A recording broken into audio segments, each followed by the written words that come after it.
न्यास किस चीज का करना है और कैसे वो महान कर्तव्य परमात्मा तीन देवताओं के द्वारा कराते हैं। कल्प वृक्ष भी हमने समझा था कि परमात्मा एक बीज है और वो बीज इस सृष्टि का जो जगत नियंता है स्वयं परम पिता परमात्मा है और सृष्टि एक वृक्ष के समान है जो धीरे धीरे क्या होते जा रही है, विस्तार को पाते चले जा रही है। तो ऐसे ही जब झाड़ पुराना हो जाता है तो उसका विनाश भी एक न एक दिन निश्चित हो ही जाता है। तो ऐसे ही अब जब पुराने झाड़ का विनाश होता है तो नए झाड़, नया पौधा फिर से तैयार होता है। तो अभी ये जो समय चल रहा है एक बहुत ही श्रेष्ठ समय परमात्मा अभी संगम युग का जो समय हम ब्रह्मा कुमारी के अनुसार कहते हैं कि पुरुषोत्तम युग, जैसे एक मास आता है जिसको क्या कहते हैं, पुरुषोत्तम मास, लेकिन एक पुरुषोत्तम युग भी होता है, अर्थात पुरुषों में उत्तम बनने का युग, जो गीता में उस युग को कहा है संधि काल का समय, कल्प के आदि का समय, वो परमात्मा बताते हैं। लेकिन उसके पहले परमात्मा ये भी समझाने का प्रयत्न करते हैं कि जब अर्जुन का प्रश्न होता है, अध्याय 15 में हम देखेंगे, तो पूछता है अर्जुन 16 में कि दान भी कितने प्रकार के होते हैं। तो परमात्मा भी अर्जुन को यही समझाते हैं कि एक सात्विक दान और एक राजसिक दान और एक तामसिक दान। ऐसे ही भोजन के लिए वो समझाते हैं सात्विक, राजसिक, तामसिक। हमारी विचारधाराएं भी सात्विक, राजसिक, तामसिक प्रकृति। तो जो सात्विक दान होता है तो उच्च पात्र को देखते हुए निस्वार्थ भाव से सही समय पर सही व्यक्ति अर्थात सही उच्च पात्र को देखते हुए दान देना ही सात्विक दान है। कि हमारा दिया हुआ दान ऐसे व्यक्ति के हाथों में जाए जो सही स्थान पर सही उसका उपयोग किया जाए, कहीं हमारा दिया हुआ दान मिसयूज ना हो। और राजसिक दान जो होता है कि कलेश के कारण आपने घर का कलह कलेश मिटाने के लिए और जरूरत जब पड़ती है घर का कलह कलेश खत्म हो, उसके लिए जब हम मजबूरन दान करते हैं और तुरंत ही उस फल की इच्छा हम रखते हैं, वो राजसिक दान होता है। कि जैसे मान लीजिए कि घर में कोई अच्छा काम हो जाए तो हम इतना इतना प्रसाद चढ़ा देंगे, पहले हो जाए, फल प्राप्त हो जाए, फिर हम वो चढ़ा देंगे। या फिर बोला गया है कि ऐसा ऐसा हो जाएगा और जब वो कार्य हो जाता है तो उस डर से फिर वो चीज हम करते हैं, तो वो कौन सा दान हो जाता है, राजसिक दान। की मजबूरी से किया गया या कोई फल की इच्छा रखते हुए किया गया, डर के कारण किया गया। तो आजकल वर्तमान समय में इस प्रकार का दान ही ज्यादा होता है कि या तो फिर जब हम दान करते हैं तो तुरंत ही हमारा नाम अनाउंस हो जाए। यहाँ तक कि अगर हम एक मंदिर में सीढ़ी भी बना देते तो वहां भी हमारा नाम लिख जाए कि फलाने फलाने की तरफ से दान दिया गया है, या फिर फलाने फलाने की तरफ से इतनी राशि प्रदान की गई है। या कहीं भी संस्था में जब वो दान करता है तो संस्था का कोई मुखिया, कोई हेड या कुछ वो बन जाए और उसका नाम लिख जाए तो तब वो दान करता है, तो वो राजसिक दान के अंतर्गत आता है। या डर के कारण भी कि हमारे घर में पुत्र प्राप्ति हो जाए या फलाना मकान बन जाए, बच्चे पास हो जाए, तो फिर हम ये दान करेंगे। और जब वो कार्य हो गया तो तब हम दान करते हैं, तो वो भी राजसिक दान के अंदर आता है, गीता में लिखा है। जैसे एक बार एक व्यक्ति, राजा, बहुत बड़े राजा थे वो, और अपने राज्य में राज्य करते थे, लेकिन एक बहुत बड़ा महल, एक बहुत ही खंडर जमीन वहां पर पड़ी हुई थी, जो एक बीच में नदी आती थी उस पार। तो जब वो राजा बने तो वहां पर एक बहुत बड़ा महल बनाया गया और पूरा नगर वहां पर बसा दिया गया।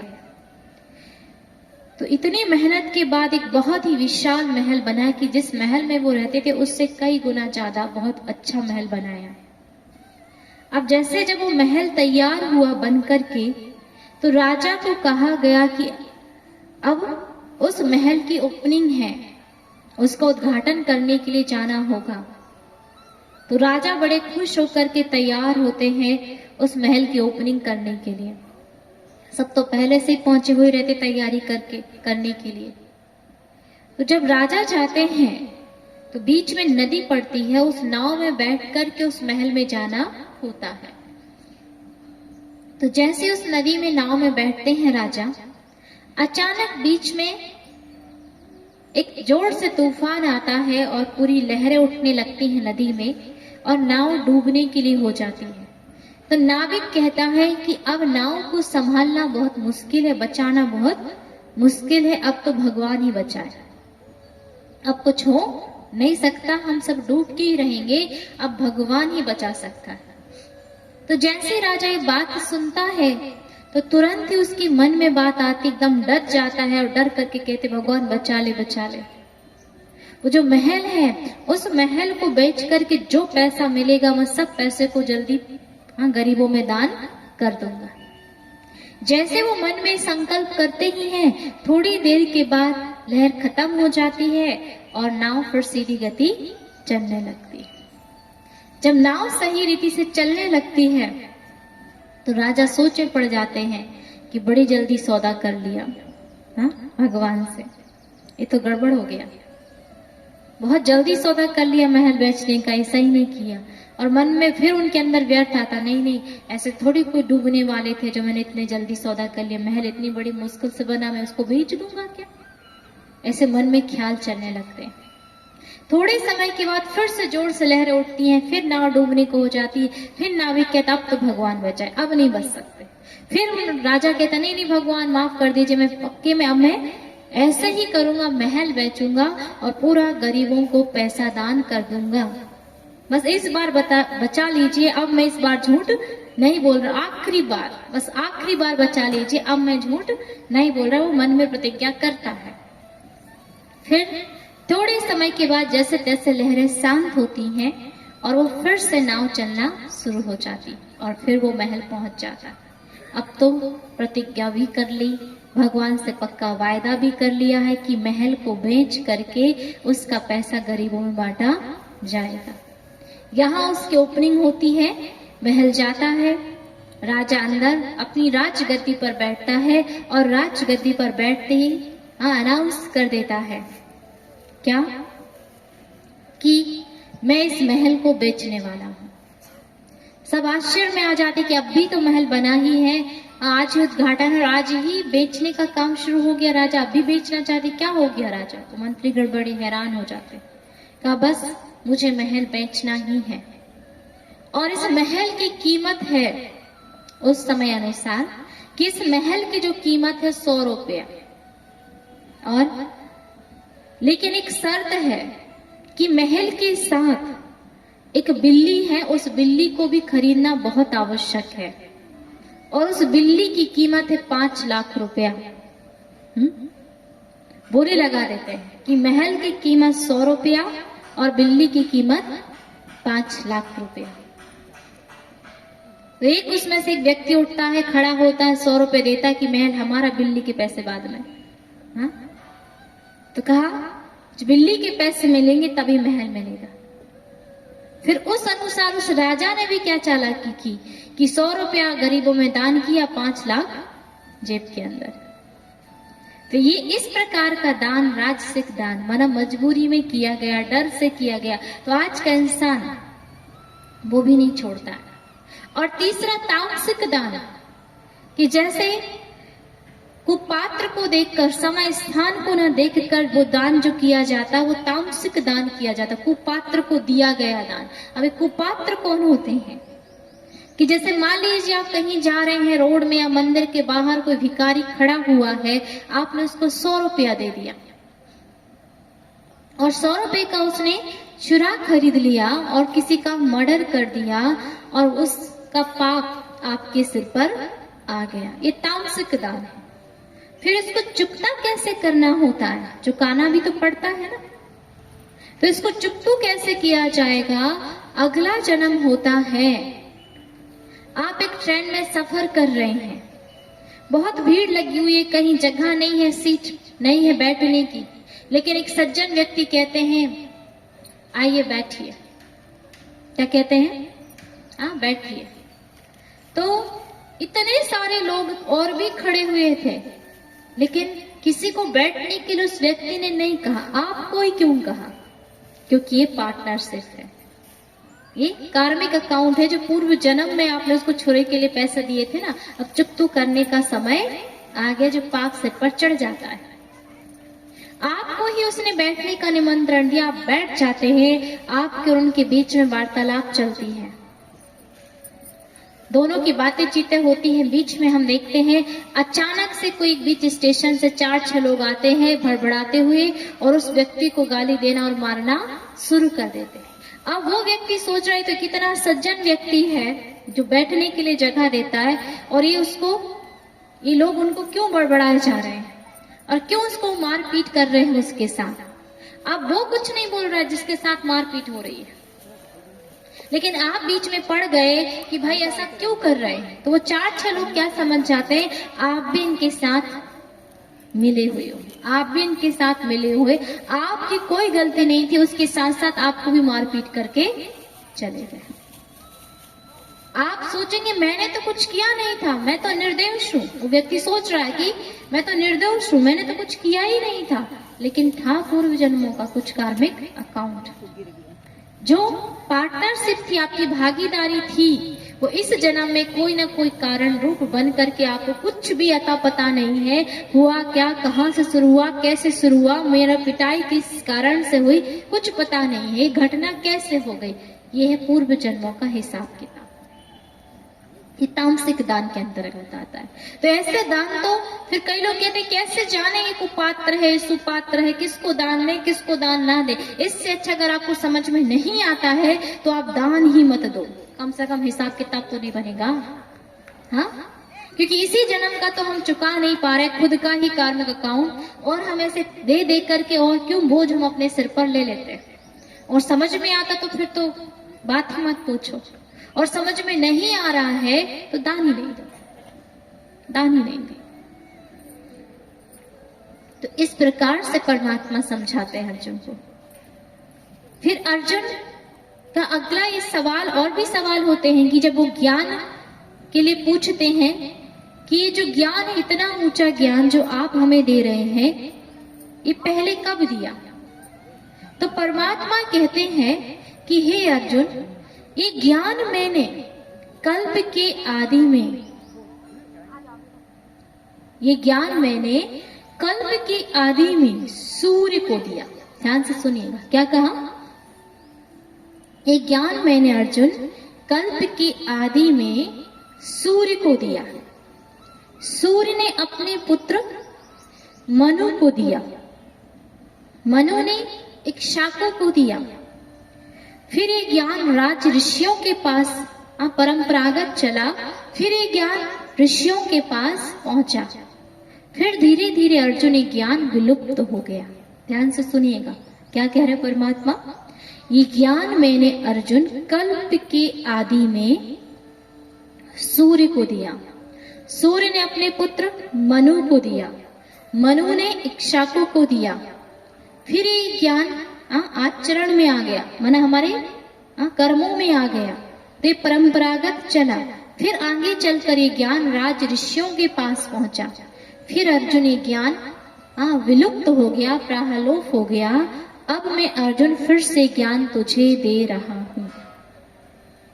अब ये ज्ञान भगवान ने कल्प की आदि में किसको दिया? सुरा को दिया था, सूर्य को दिया। तो पहली बात ये कि कल्प का आदि का समय क्या है?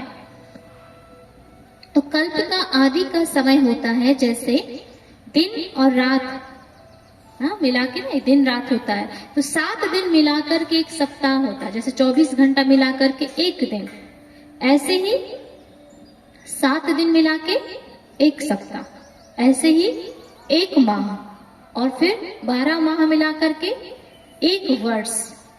ठीक इसी प्रकार से 4 युग जब हम मिलाते हैं तो एक कल्प होता है। सतयुग, त्रेतायुग, द्वापर युग और कलयुग। उसको क्या कहते हैं हम? एक कल्प।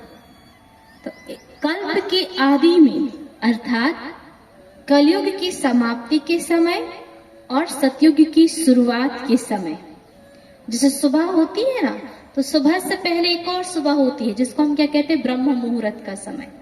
तो मान लीजिए कल्प का आदि का समय कलयुग की समाप्ति, और माना कलयुग रात पूरी हो रही है और सतयुग दिन आने वाला है, उसके बीच का समय समझो ब्रह्म मुहूर्त के समय। ये ज्ञान मैंने सूर्य को दिया। अब इस सूर्य को देने की क्या आवश्यकता पड़ी थी भगवान को? क्योंकि सूर्य तो आसमान में है ना, तो ज्ञान उनको, ये गीता ज्ञान देने की आवश्यकता उनको थोड़ी पड़ी होगी। भगवान ने कहा अब अर्जुन मैं तुम्हें दे रहा हूं ज्ञान। तो ज्ञान की आवश्यकता तो मनुष्यों को है, अर्जुन को है। तो वास्तव में सूर्य को दिया। यहाँ अलंकारी भाषा वेद व्यास जी ने यूज किया है कि सूर्य अर्थात सूर्यवंशी आत्माओं को। जब हमने आपको आत्मा का ज्ञान दिया था तो आत्मा की तुलना एक सूर्य से की थी और परमात्मा की तुलना हजारों सूर्यों से की थी। तो एक सूर्य कौन है? हम आत्माओं को, अर्थात सूर्यवंशी आत्माओं को। अब सूर्यवंशी आत्मा कौन है? जाति पाति मत समझ लीजिएगा। जैसे मान लीजिए अभी आप सब ज्ञान सुन रहे, थोड़ा ध्यान से सुनिएगा क्योंकि इसको थोड़ा गंभीरता चाहिए समझने के लिए। यहाँ इतने सारे इस कॉलोनी में लोग हैं, सब इस ज्ञान को सुनने नहीं आ रहे। तो गीता में क्या लिखा है कि हे अर्जुन, मुझे पहचानने वाला, मुझे जानने वाला कोटों में कोई में भी कोई विरला ही होता है। ध्यान से सुनिएगा। अब यहाँ कितने लोग होंगे? हजारों। उन हजारों में से कोई, कोटों में कोई आप यहाँ पर पहुंचे, लेकिन जितने आप यहाँ पर बैठे हैं ना, तो आप में से भी कोई में भी कोई विरला ही इस ज्ञान को बहुत ही ध्यान पूर्वक और गंभीरता पूर्वक सुन रहा होगा। नहीं तो क्या किया कि ज्ञान सुना तो जैसे उठते ना, कपड़े झटकारते हैं और चले जाते हैं, ऐसे कुछ ऐसे हैं ज्ञान को भी यहीं छोड़ते हैं और चले जाते हैं। लेकिन जो फुल अच्छे ध्यान पूर्वक जो सुन रहा है वो घर जाकर भी उस पर विचार करते हैं। बात सही है, हाँ। और एक ये गीता में लिखा, ये भगवान ने कहा, तो उस पर क्या करते हैं? वो विचार करते हैं। तो सतयुग में क्या कहते हैं नारायण को? सूर्य नारायण। सूर्य नारायण अर्थात फुल बैटरी चार्ज। तो हम आत्माओं को ज्ञान मिला और जिसने बहुत ध्यान से इस पर विचार सागर मंथन किया तो ज्ञान मनु के पास पहुंचा, अर्थात मनु अर्थात मन, या फिर हम मनु चंद्रमा को भी कह सकते हैं कि श्री सूर्य नारायण कहा जाता है। और राम जी को क्या कहा जाता है? रामचंद्र जी। आप खुद सोचिए, उनके पूर्वज सूर्यवंशी थे, तिलक लगाते थे सूर्य का। दशरथ जी को देखा होगा ना, कौन सा तिलक लगाते? सूर्य का। लेकिन रामचंद्र जी ने कभी सूर्य का तिलक नहीं लगाया, उनका तिलक ऐसा होता था। उनको क्या कहा? राम सूर्य नहीं, रामचंद्र जी। और नारायण को क्या कहा? सूर्य नारायण।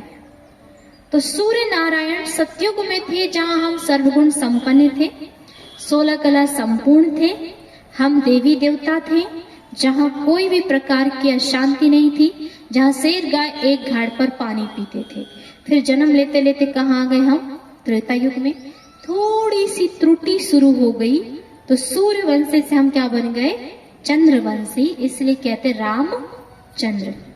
क्या कहते हैं, रामचंद्र। तो वही ज्ञान जब आचरण में आया, मन ने स्वीकार किया, इच्छा को अर्थात इच्छा हुई, तो ज्ञान जब परंपरागत चला तो सतयुग और त्रेता युग तक चला।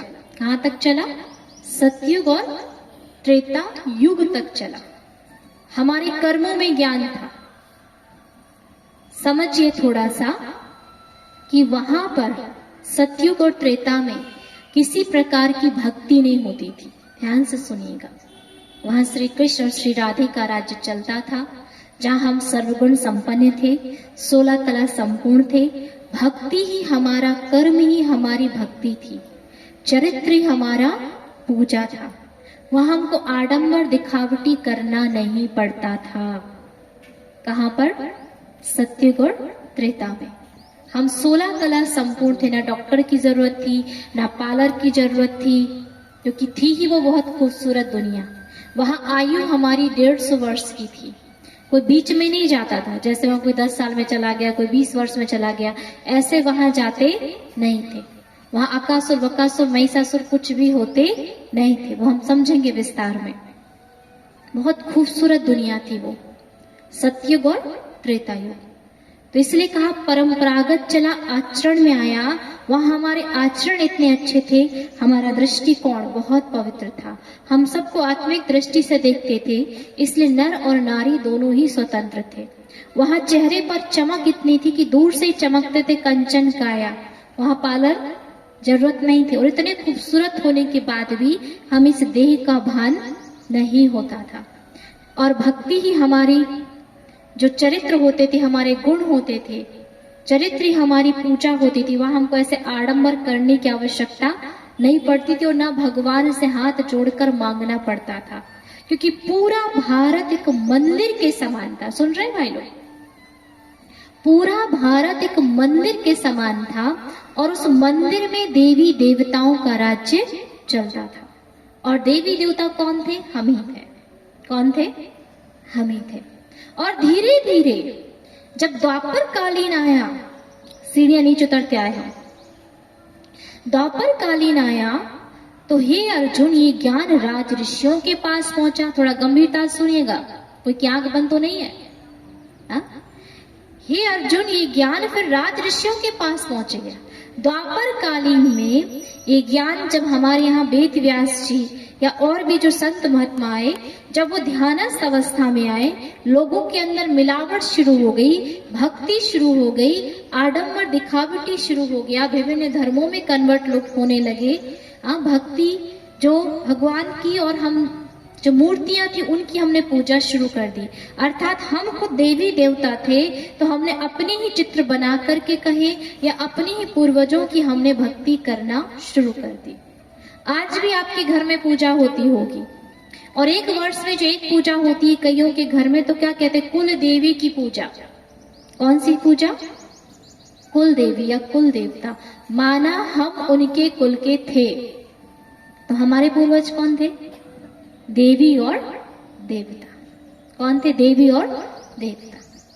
तो हम वहां से इसी भारत भूमि पर, जब ये सोने की चिड़िया था, तो हम ही देवी देवता थे।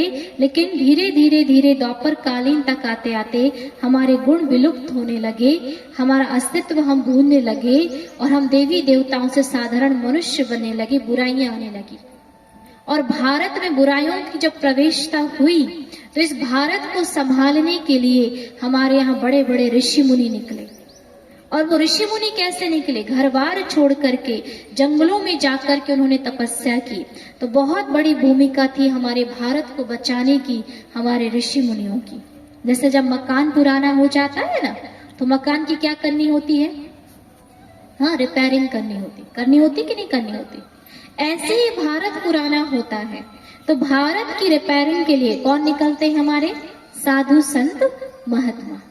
तो कहा हे अर्जुन, ये ज्ञान राज ऋषियों के पास आया। कैसे आया, वो ध्यान अवस्था में गए और उन्होंने देखा कि पहले का जो समय था वो क्या था। हम कौन थे, देवी और देवता। बहुत खूबसूरत दुनिया थी। फिर अभी द्वापर कालीन में समय कैसा है और आने वाला घोर कलयुग कैसा होगा। तो जब वो ध्यान में गए तो उन्होंने वो ज्ञान फिर किताबों में लिख दिया। फिर बनी गीता, ये रामायण, 18 पुराण, वेद बने, ये वो लिख के गए। क्यों लिख के गए? क्योंकि उनको मालूम था कि हम चले जाएंगे तो ज्ञान इन तक कैसे पहुंचेगा, तो वो पहुंचाने के लिए किताबों में लिख के गए। फिर भगवान अर्जुन से कहते हैं, अर्जुन ये ज्ञान राज ऋषियों के पास पहुंचा, फिर विलुप्त हो गया। माना किताबों से भी विलुप्त हो गया है, भगवान के महावाक्य विलुप्त हो गया। इसलिए अर्जुन मैं अपने ज्ञान फिर से मैं तुझे दे रहा हूं। अगर ज्ञान होता तो भीष्म पितामह गुरु द्रोणाचार्य वो लोग ज्ञान दे देते थे और धरती को संभाल लेते थे। मतलब उन ऋषियों के पास वो ज्ञान नहीं बचा, और उन जो वो पढ़ रहे थे शास्त्र उसमें भी वो ज्ञान को समझ नहीं पाए। अर्जुन ये ज्ञान विलुप्त हो गया, इसलिए मैं फिर से ज्ञान दे रहा हूं। विलुप्त कैसे हो गया पहले भी बताया, क्यों हुआ? कलिमले ग्रसे धर्म सब, लुप्त भय सतग्रंथ, दम मेरे निजमति कल्पी करी, प्रकट किए बहु पंथ। तो कैसे विलुप्त हुआ वो हमने आपको समझाया था कि भारत को गुलाम बनाने के लिए जब दूसरे लोगों ने आक्रमण किया तो हमारे शास्त्रों में भी हस्तक्षेप किया, देवी देवताओं पर भी कलंकित कर दिया कि एक ने चोरी किया, एक कमजोर हुआ, एक जो ब्रह्मा जी ने अपनी बेटी से शादी कर दी और शंकर जी कामातुर हो गए। तो जो सत्य ज्ञान था वो धीरे धीरे धीरे विलुप्त होना शुरू हो गया। इसलिए अर्जुन वो ज्ञान अब मैं तुझे पुनः दे रहा हूं। तो आप सब कौन है? अर्जुन। विलुप्त तो नहीं हुआ, लेकिन इतना विस्तार होने के कारण ढेर सारा उसमें कंफ्यूजन, इधर का उधर इधर का उधर, और फिर लोगों ने अपनी अपनी मति के द्वारा अपनी अपनी कल्पनाओं के द्वारा उसमें जोड़ना शुरू कर दिया। और फिर इतनी ढेर कथाएं होती हैं तो कथाओं में लोग बड़े बोर होते हैं ज्ञान सुनने में। तो फिर जो सुनाने वाले उन्होंने भी क्या किया, उनकी भी गलती नहीं थी क्योंकि सुनने की कैपेसिटी नहीं है। तो फिर गाना बजाना, चुटकुले, कहानी, कविताएं, डांस, नृत्य, इसमें वो अपना समय व्यतीत कर देते हैं और बस उसी को हम खेल खेल करके 4 दिन खुशी मना करके फिर जैसे के वैसे हो जाते हैं। लेकिन ज्ञान कहाँ दिया, कैसे दिया, किस चीज का है, वो आज तक हम समझ नहीं पाए। लेकिन अब परमात्मा पुनः वो ज्ञान, हमने आपको बताया था कि इतना ज्ञान बचा कि जैसे आटे में नमक है, इतना सा ज्ञान। उस नमक को समझने के लिए हमें यहाँ धैर्यता पूर्वक, गंभीरता पूर्वक, जो मैं सुना भी रही हूँ ना, वो भी कईयों को जो बड़े ध्यान से सुन रहे होंगे वो समझ में आ रहा होगा। अभी ज्ञान मैं तुझे पुनः दे रहा हूं। तो जैसे मैंने आपको बताया कि सतयुग, त्रेतायुग, द्वापर युग, कलयुग, और भगवान ने ज्ञान कब दिया? संधि काल के समय। तो अभी वर्तमान समय जो चल रहा है ये संगम युग का समय है, संधि काल का समय। गीता में इसको संधि काल कहते हैं और हमारे ब्रह्मा कुमारी में इसको संगम युग, पुरुषोत्तम संगम युग कहते हैं। पुरुषोत्तम अर्थात पुरुषों में उत्तम बनने का समय है ये, और संगम अर्थात जब दो चीजों का मेल होता है, जैसे सागर और नदियों का मेल, उसको क्या कहते हैं? संगम। तो परमात्मा ज्ञान सागर और हम सब कौन है? ज्ञान की नदियां। तो ये वो समय चल रहा है और अब लाखों वर्ष नहीं है, बहुत थोड़ा सा ही समय है, वो हम समझेंगे विस्तार से। तो ये वो समय है और अभी हमें इसमें पुरुषोत्तम बनना है। तो चलिए 2 मिनट हम उस परमात्मा को याद कर लेते हैं।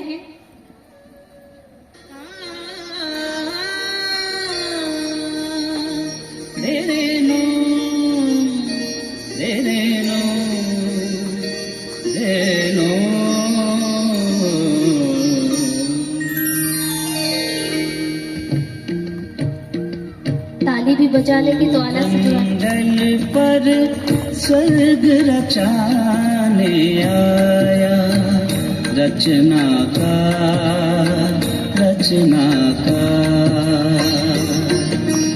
भूमंडल पर स्वर्ग रचाने आया, रचना का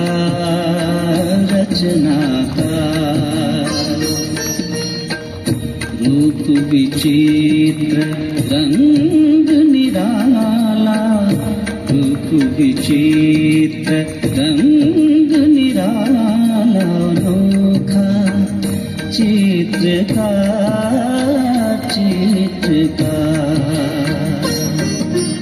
भूमंडल पर स्वर्ग रचाने आया रचनाकार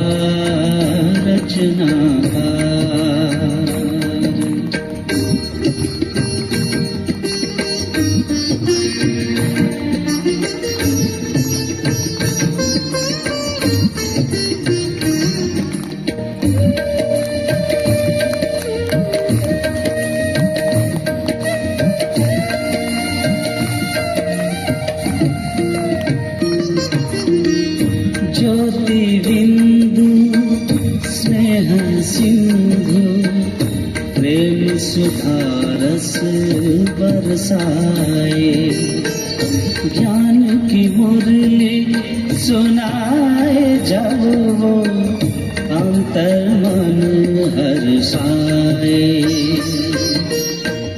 आप समान बनाने आया आप समान बनाने आया परम है वो शिल्पकार रूप विचित्र रंग निराला अनोखा चित्रकार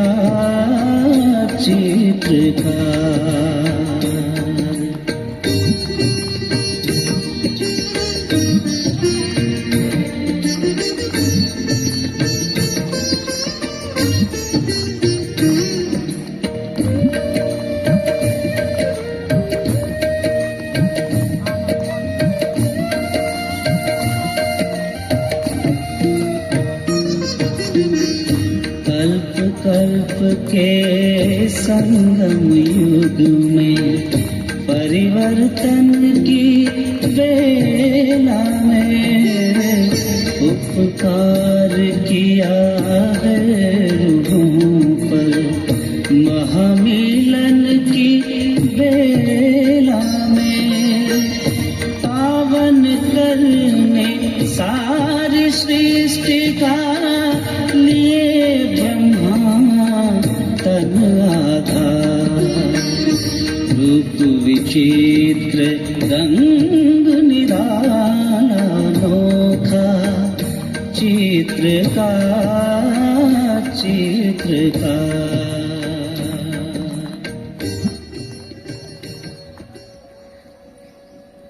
तो परमात्मा ने इतना श्रेष्ठ ज्ञान इस संगम युग पर दिया। संधि काल का समय चल रहा है। तो जैसे हमने बताया कि सतयुग और त्रेता युग में कोई राक्षस नहीं होते।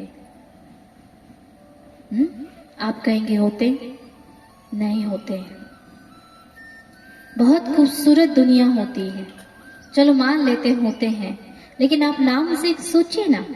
हम कहेंगे रावण तो कैसा लगता है? अच्छा नहीं लगता। राम अच्छा लग रहा है, नाम से ही पता चल रहा है।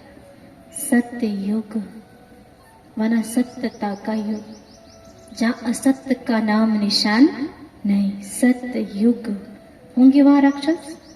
त्रेता युग, द्वापर युग, कल युग। सबसे खराब नाम कौन सा लग रहा है? बताइए जल्दी, कौन सा खराब नाम लग रहा है सबसे ज्यादा? कलयुग। और ठीक है, दिखाते हैं कि राम जी के राज्य में भी रावण था, और सतयुग में भी बड़े बड़े राक्षस थे, द्वापर में भी बहुत बड़े बड़े राक्षस थे। और राक्षस कैसे थे? वो बड़े बड़े सींग वाले, बड़े बड़े दांत वाले, बड़े बड़े बाल वाले, ढेर सारे सिर वाले। ऐसे कौन थे? राक्षस थे। जब इतने सारे राक्षस थे तो फिर तो कलयुग में उससे ज्यादा होना चाहिए। हाँ, वो तो दिखते नहीं बड़े बड़े, कितने बड़े बड़े राक्षस होना चाहिए। जैसे देखिए, खुद रामायण में लिखा हुआ, ध्यान से सुनिएगा। रामायण में क्या लिखा हुआ है कि ऐसे अधम मनुज, वाल्मीकि जी ने लिखा है उत्तरकांड में, ऐसे अधम मनुज सतयुग त्रेता नाही, ऐसे अधम मनुज सत्युग त्रेता नाही, द्वापर में कछु बिंद, माना द्वापर में थोड़े थोड़े आए, कलयुग बहुमाही। ऐसे अधम खल मनुज, अधम खल अर्थात राक्षस, ऐसे अधम राक्षस सत्युग त्रेता नाही, माना सत्युग त्रेता में नाम निशान नहीं था। द्वापर में कछु बिंद, माना द्वापर में कुछ कुछ आए, और कलयुग बहुमाही। तो अगर हम मान भी लेते हैं कि सत्युग त्रेता में राक्षस थे, तो कलयुग में झुंड के झुंड आए, चौपाई के अनुसार झुंड के झुंड आए, तो अभी तो वो दिखाई ही नहीं देते। बड़े बड़े नाक वाले, बड़े बड़े कान वाले, बड़े बड़े नाखून वाले, बड़े बड़े दांत वाले, वो राक्षस कहाँ दिखाई दे रहे हैं? देते हैं कलयुग में? नहीं। जब सत्युग में दिख रहे थे, त्रेता युग में दिख रहे थे, द्वापर में भी दिख रहे थे, तो कलयुग में कहाँ विलुप्त हो गए? कलयुग में तो डबल टिबल कितने होने चाहिए थे। लेकिन वास्तव में वो राक्षस अर्थात उनकी कैरेक्टर्स जो वर्तमान समय में हैं, ढेर हैं, झुंड के झुंड हैं। लेकिन चौपाई कुछ और कह रही है। अब ये बताइए, रामायण की चौपाई गलत होगी क्या? चलो मैं तो गलत होंगी ही, है ना, मान लीजिए मैं हो सकती हूँ, लेकिन चौपाई सही होनी चाहिए कि गलत होनी चाहिए? सही होनी चाहिए। जब वाल्मीकि जी ने कहा है कि ऐसे अधम मनुज सत्युग त्रेता नाही, द्वापर में कछु बिंद, कलयुग बहुमाही, और चारों युगों की अलग अलग बातें लिखी हुई हैं उसमें। मुझे वो चौपाई याद नहीं, मैंने क्योंकि आज ही पढ़ी थी। वो अलग अलग चौपाई लिखी। सत्युग के लिए लिखा है कि बिल्कुल सत्य, माना बहुत सत्यता थी सतयुग में, और त्रेता युग में थोड़ा सा रजस शुरू होता है, कलि और द्वापर युग में रजस ज्यादा, तामस भी शुरुआत होने लगती है। अल्प सत्य होता है द्वापर में, और कलयुग में तामस ज्यादा हो जाती, सिर्फ तामसिक लोग, राक्षसों का युग शुरू हो जाता है। कहां पर? कलयुग में। तो राक्षसों का समय चल रहा है। लेकिन वहां पर जैसे हमने बताया, ब्रह्मा कुमारी के हिसाब से, जब मैंने वो सीढ़ी के चित्र को बड़े ध्यान से देखा, हमारे एक सीढ़ी का चित्र होता है, उस सीढ़ी के चित्र में 4 बताए हुए हैं। पहली सीढ़ी पे सतयुग, दूसरी सीढ़ी पे त्रेता युग, तीसरी सीढ़ी पे द्वापर युग, चौथी लास्ट में कलयुग।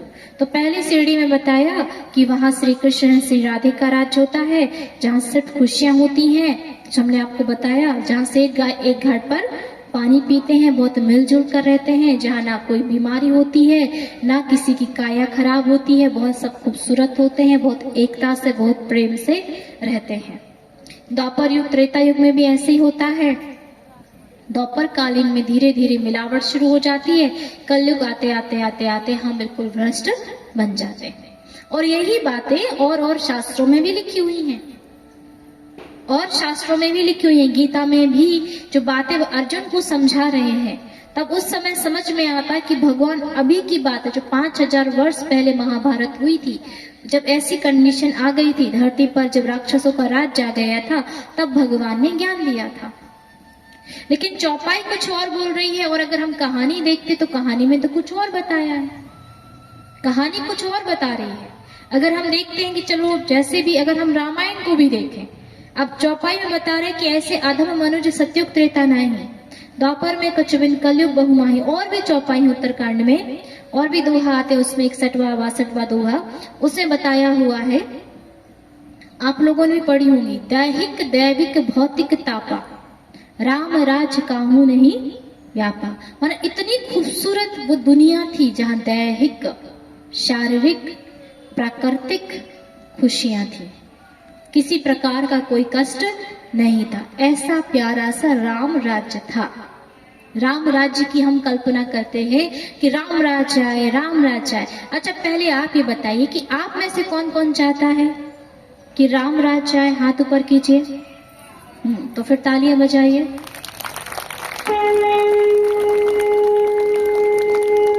अब कौन सा राम राज्य है? वही रावण वाला राम राज्य? कौन सा राम राज्य है? रावण वाला?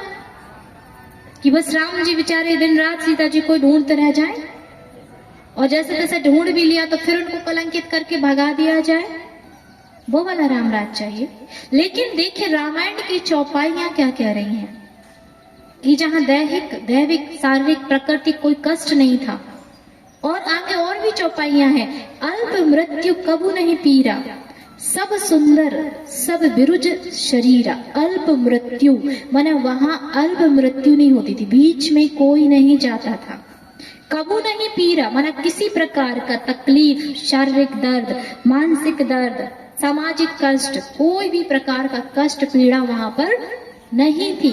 सब सुंदर, ये जो शरीर था ना एकदम चमक, कंचन काया, विरुज शरीरा, शरीर एकदम खूबसूरत, पूरी 150 वर्ष की आयु, कोई बीमारी नहीं, किसी को चश्मा नहीं, कुछ नहीं, एकदम तंदुरुस्त।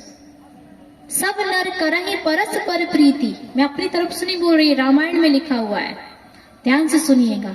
सब नर करहि परस्पर प्रीति, सब नर नारी बहुत ही प्यार से स्नेह से रहते थे। तो इतनी खूबसूरत वो राम राज्य था। चौपाइयां तो कुछ और कह रही हैं और कहानी में कुछ और लिखा है। जब मैं रामायण देखा, मैंने शुरू से बचपन में देखती थी, तो शुरू से लेके लास्ट तक रोना ही रोना बताया। और जब रामायण को पढ़ो तो कुछ और दिखता है, और कहानी को देखो टीवी में तो उसमें कुछ और दिखता है, चौपाई में पढ़ो तो कुछ और दिखता है। वाल्मीकि जी की चौपाई कुछ कहती, कहानी कुछ और कह रही है। अब उसमें आप देखिएगा जैसे तैसे दशरथ जी हाँ बहुत ज्यादा दुखी रहते हैं, उनकी तीनों रानियां बहुत दुखी रहती हैं कि पुत्र की प्राप्ति नहीं हो रही। जैसे तैसे तपस्या करके उनको पुत्र होते हैं, खीर खा के घर में खुशियां आती हैं। खुशियां थोड़ी ही समय की होती हैं, उनको पढ़ने लिखने बाहर फिर भेज देते हैं। वहां से जैसे शिक्षित होकर के आते हैं, बड़े होकर के, फिर उनका स्वयंवर होता है। पहले तो फिर उनको फिर जाना पड़ता कुछ राक्षसों से लड़ने के लिए राम जी को, फिर उनका स्वयंवर होता है। और यहाँ पर जैसे ही राजगद्दी राम जी को देने वाले रहते हैं दशरथ जी, वहां बहुत खुशियां मनाई जाती है कि राज तिलक होने वाला है राम जी का। फिर कैकेयी का बीच में एंट्री होती है, मंथरा, और वो मंथरा फिर भड़काती, कैकेयी फिर बोले लेती है वचन, जो वचन लिए होते हैं वो मांग लेती हैं 14 वर्ष वनवास। फिर राम जी वनवास में चले जाते हैं। यहाँ विलाप में, शोक में दशरथ जी दिन रात पड़े हुए हैं, और जिस कारण उनकी मृत्यु हो जाती है। वहां राम जी जंगल जा रहे हैं, यहाँ दशरथ जी चले गए, वहां रानियां रो रही हैं, वहां भरत आए हैं अपने मामा के यहाँ से, वो भी रो रहे हैं। और फिर जैसे तैसे राम जी मिलते, उनको मनाते हैं, लेकिन नहीं मानते। 14 वर्ष सबके आंसू में कटते हैं। वहां जैसे तैसे वनवास पूरा होने ही वाला था, रावण की एंट्री, रावण सीता जी को ले जाते हैं। और फिर जैसे तैसे राम जी कामयाब होते हैं, सीता जी मिल जाती हैं, अग्नि परीक्षा हो जाती है, राज्य तिलक हो जाता है, वापस अयोध्या लौट आते हैं, राज्य तिलक हो जाता है। और फिर से कलंक लग जाता है, फिर सीता जी को छोड़ करके जाना पड़ता है। फिर यहाँ पर उनके बच्चे लव और कुश जैसे तैसे बात बनाते हैं, और सीता जी को अपना अधिकार और उनका सम्मान दिलाने की कोशिश करते। बात बनते बनते फिर बिगड़ जाती, फिर किसी और की एंट्री हो जाती। फिर सीता जी को इतना तनाव आता है कि वो सीधे ही धरती में समा जाते। फिर यहाँ राम जी रो रहे हैं। तो शुरू से लेके लास्ट तक दुख दिखाया, लेकिन चौपाई तो कह रही है कि वहां सब नर नारी बहुत स्नेह से, बहुत प्रीत से रहते थे। अल्प मृत्यु नहीं होती थी, सब सुंदर सब विरुज शरीरा। जब सब सुंदर थे तो ये बीच में मंत्र कहाँ से आ गई? बस सूरत, जिसका बॉडी भी मस्त सूरत थी और बुद्धि भी सही नहीं थी। फिर कैकेयी बीच में कहां से आ गई? तो वहां तो सब सुंदर थे, फिर बीच में क्यों? जब सब बहुत स्नेह से रहते थे तो फिर सीता जी को क्यों बीच में इनको दुखी कर दिया? वहां तो दुख था ही नहीं। ऐसे राम राज्य था कि वहां आंसू ही नहीं जानते थे।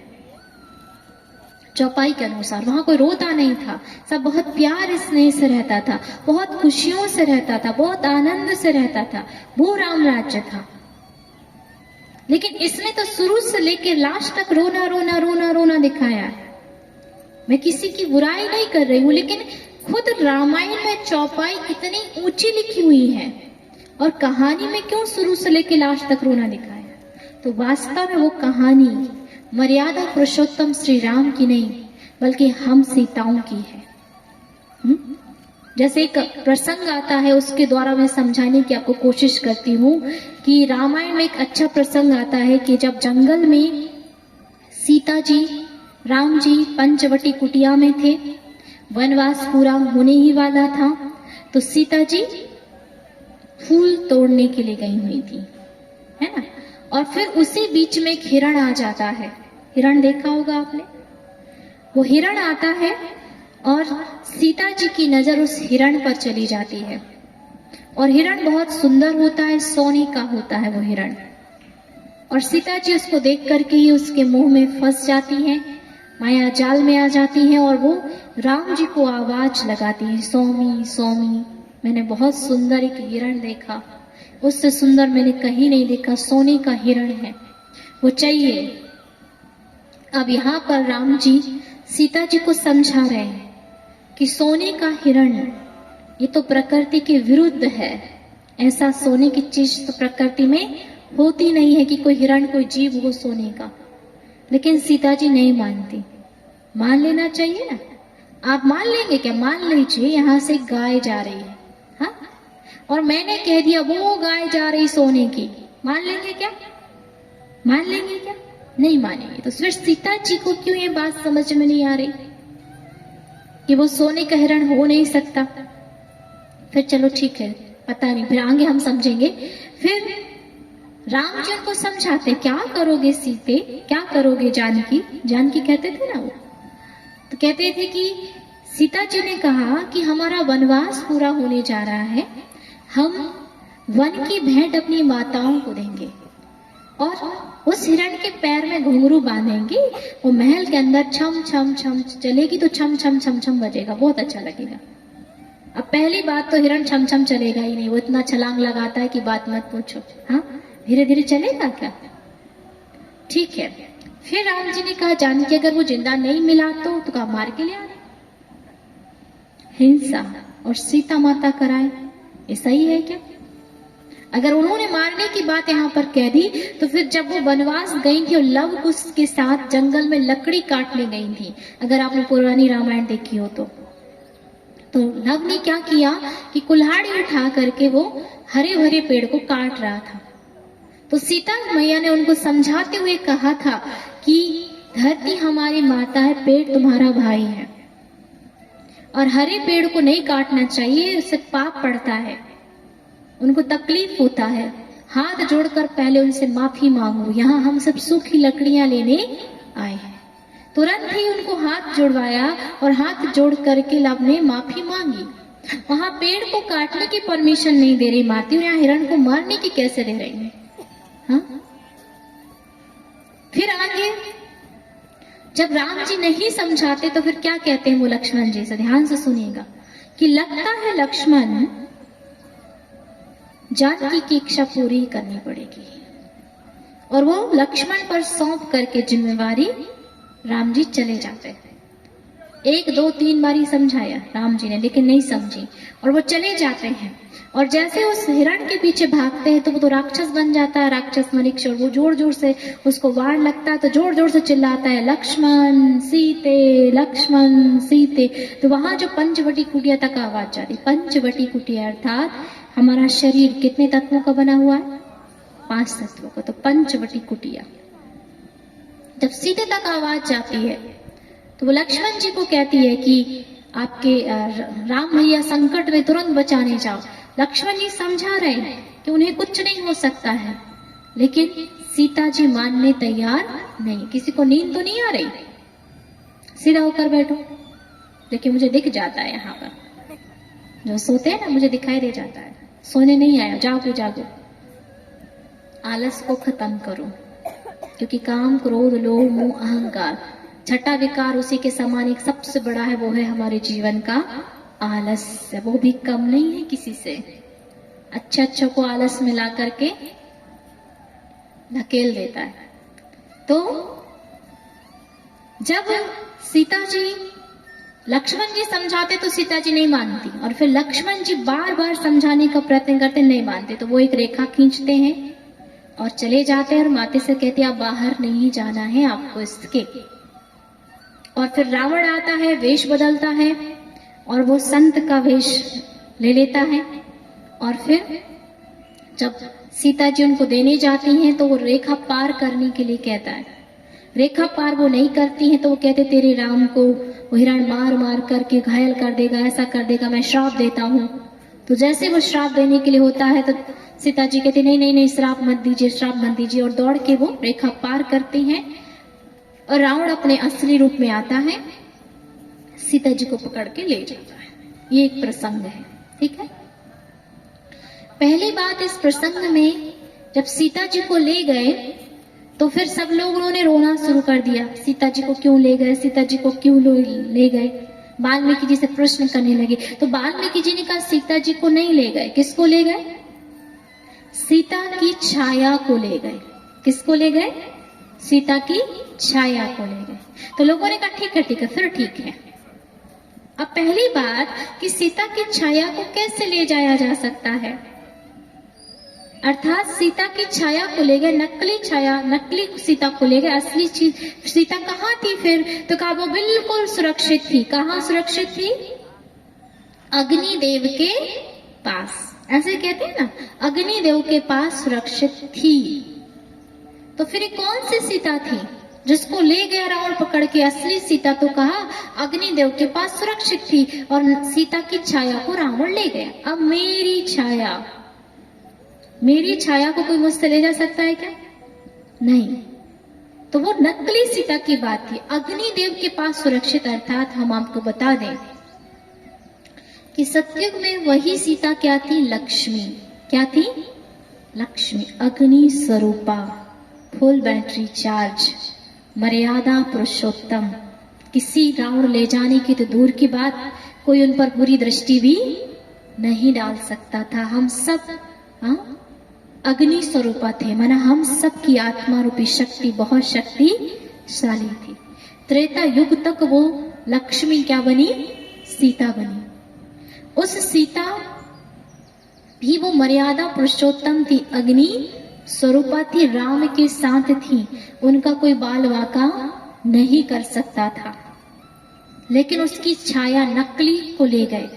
तो वही सीता द्वापर और कलयुग तक आते आते अभी का नर, वही जो नारायण था, अभी कलयुग में क्या बन गया, नर।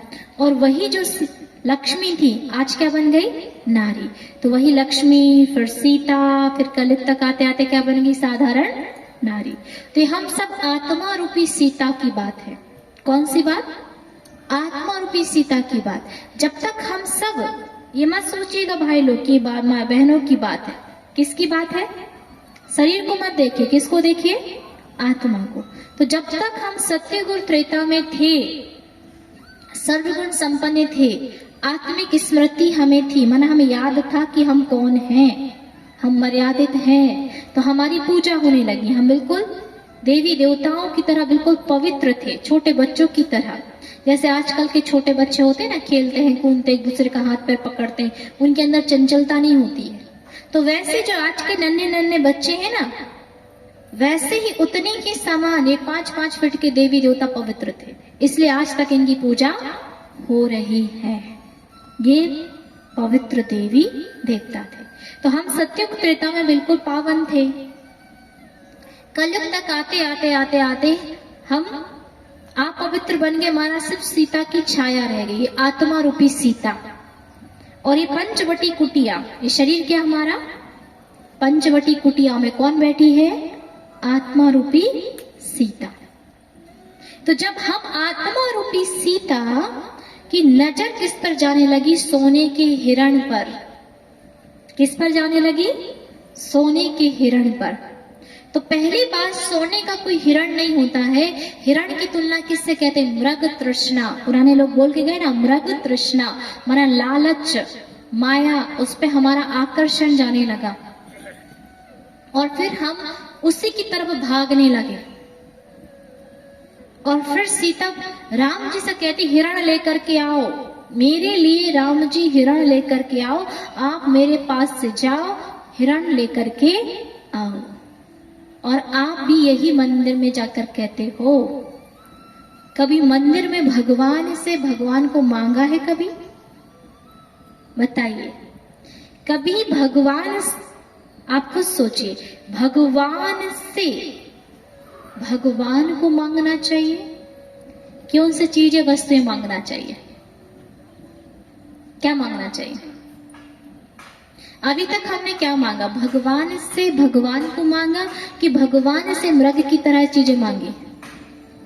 हाँ, जैसे मृग के लिए कहावत, भटकता रहता है, उसको जब धूप पड़ती है रेत में तो जहाँ चमकता वो दिखता है तो वहां दौड़ते दौड़ते जाता है कि वहां पानी मिलेगा, लेकिन वहां पानी नहीं होता। फिर दूसरी तरफ चमकता, वहां दौड़ता है, वहां भी पानी नहीं मिलता। ऐसे भागता रहता, प्राण त्याग देता है। ऐसी हमारी आदत है।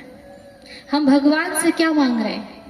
कुछ भी मांगते रहते हैं। अच्छा सा हार दे देना, अच्छी साड़ी दे देना, अच्छा मकान बना देना, अच्छा नाती दे देना, ये दे देना, टीवी दे देना, फ्रिज दे देना, सोना चांदी, ये सब हम भगवान से मांग रहे हैं। मांग रहे कि नहीं मांग रहे? तो हमारा लालच बढ़ता जा रहा है। तो असली सीता की बात नहीं कर रही हूं, वो तो मर्यादा पुरुषोत्तम थी वो। ये हम सब सीताओं की बात है। किसकी बात है? हम सीताओं की। कि हम सीताओं की नजर भगवान को नहीं चाहिए। राम जी आपसे हमें कोई मतलब नहीं, जल्दी जाओ। ऐसे हम भगवान से कोई मतलब नहीं, हम मंदिर इसलिए जाते हैं ताकि हमें ये चीजें चाहिए, ये हमारे जीवन में चाहिए, ताकि हमारे घर में हमेशा शांति, सुख शांति ये सब बनी रहे। इसलिए हम उनको भगाते रहते हैं और वो बेचारा पूरा करता रहता है। एक एक शब्द खत्म नहीं होती, दूसरी, तीसरी, चौथी, पांचवी, जैसे जैसे संबंध बढ़ते जाते वैसे हमारी इच्छाएं बढ़ती चली जाती है। तो आज ऐसा समय है, तो हमारा किसकी तरफ नजर जा रही? हम सब सीताओं की। सोने की हिरण, माना सोने की दुनिया की चकाचौंध, आकर्षण, उस पर हमारी नजर जाती है। जाती कि नहीं जाती? अभी कोई सुंदर बन करके यहां से कोई आ जाए तो सबकी नजर उसी पर रहेगी, कितनी अच्छी है और क्या क्या पहना हुआ है, और फिर हम भी ऐसे लगे। तो माना हमारा आकर्षण ही है इस दुनिया में।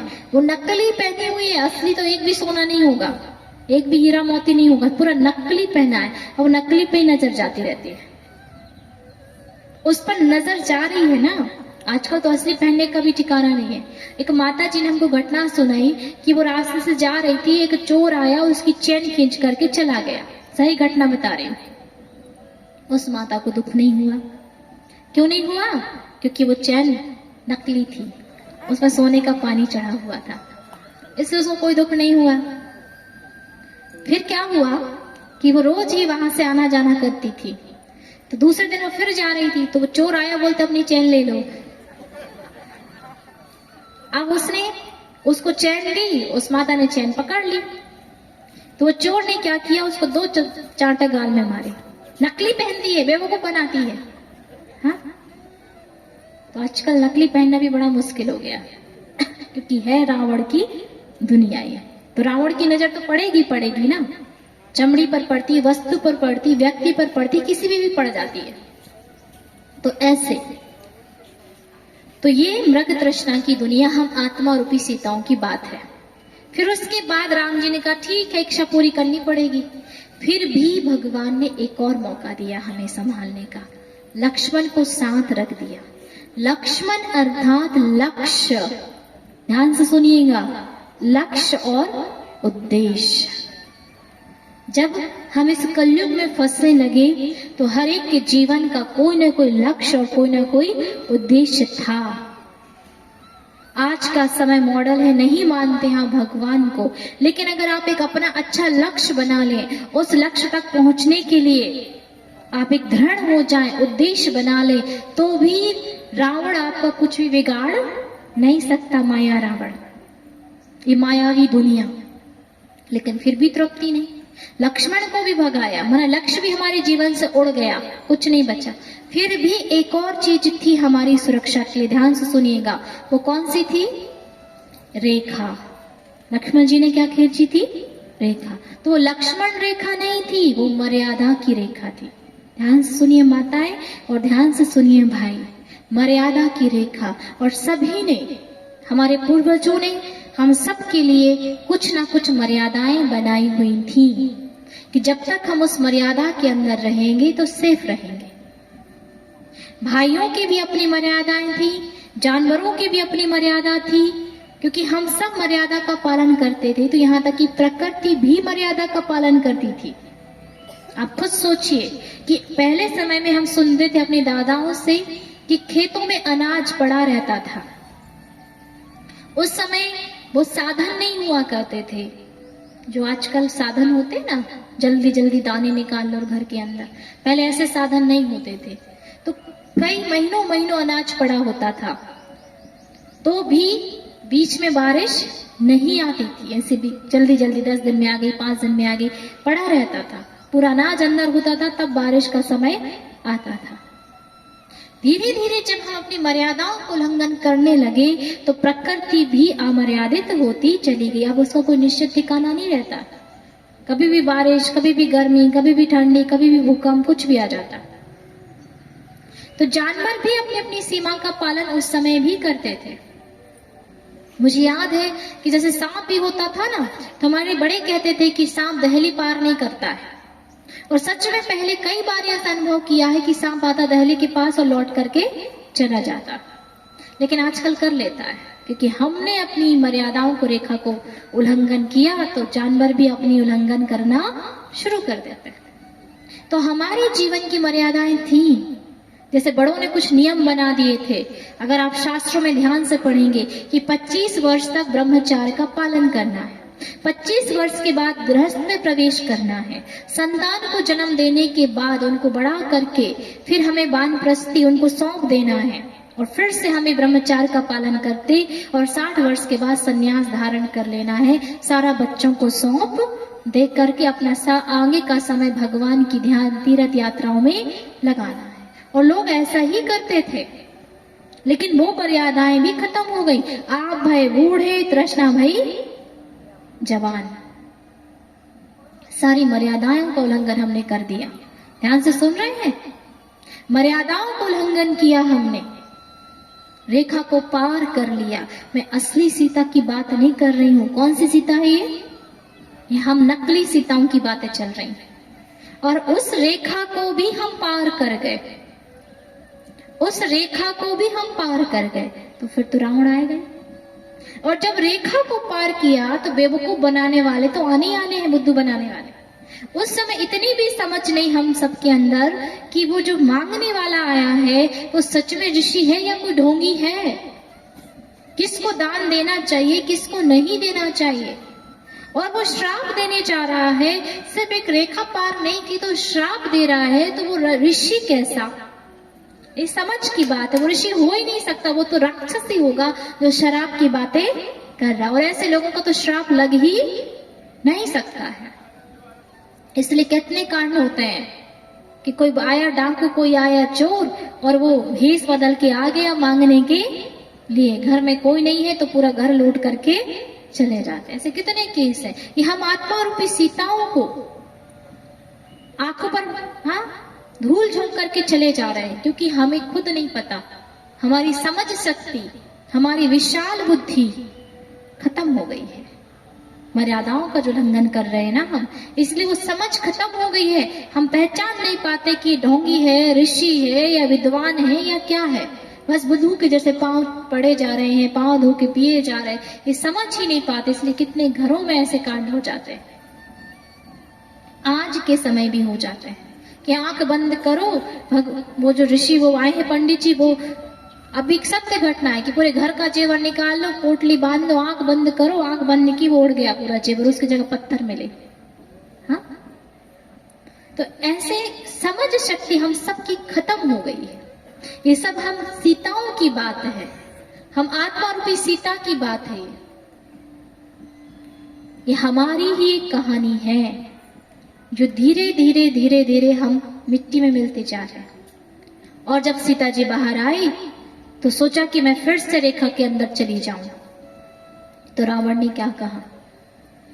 रावण ने कहा कि एक बार, ऐसा नहीं कहा लक्ष्मण रेखा, एक बार जो स्त्री मर्यादा का उल्लंघन करती है वो दोबारा उसके अंदर जा नहीं सकती। और फिर रावण ने उठाया और ले गया अपने साथ, कहा? लंका।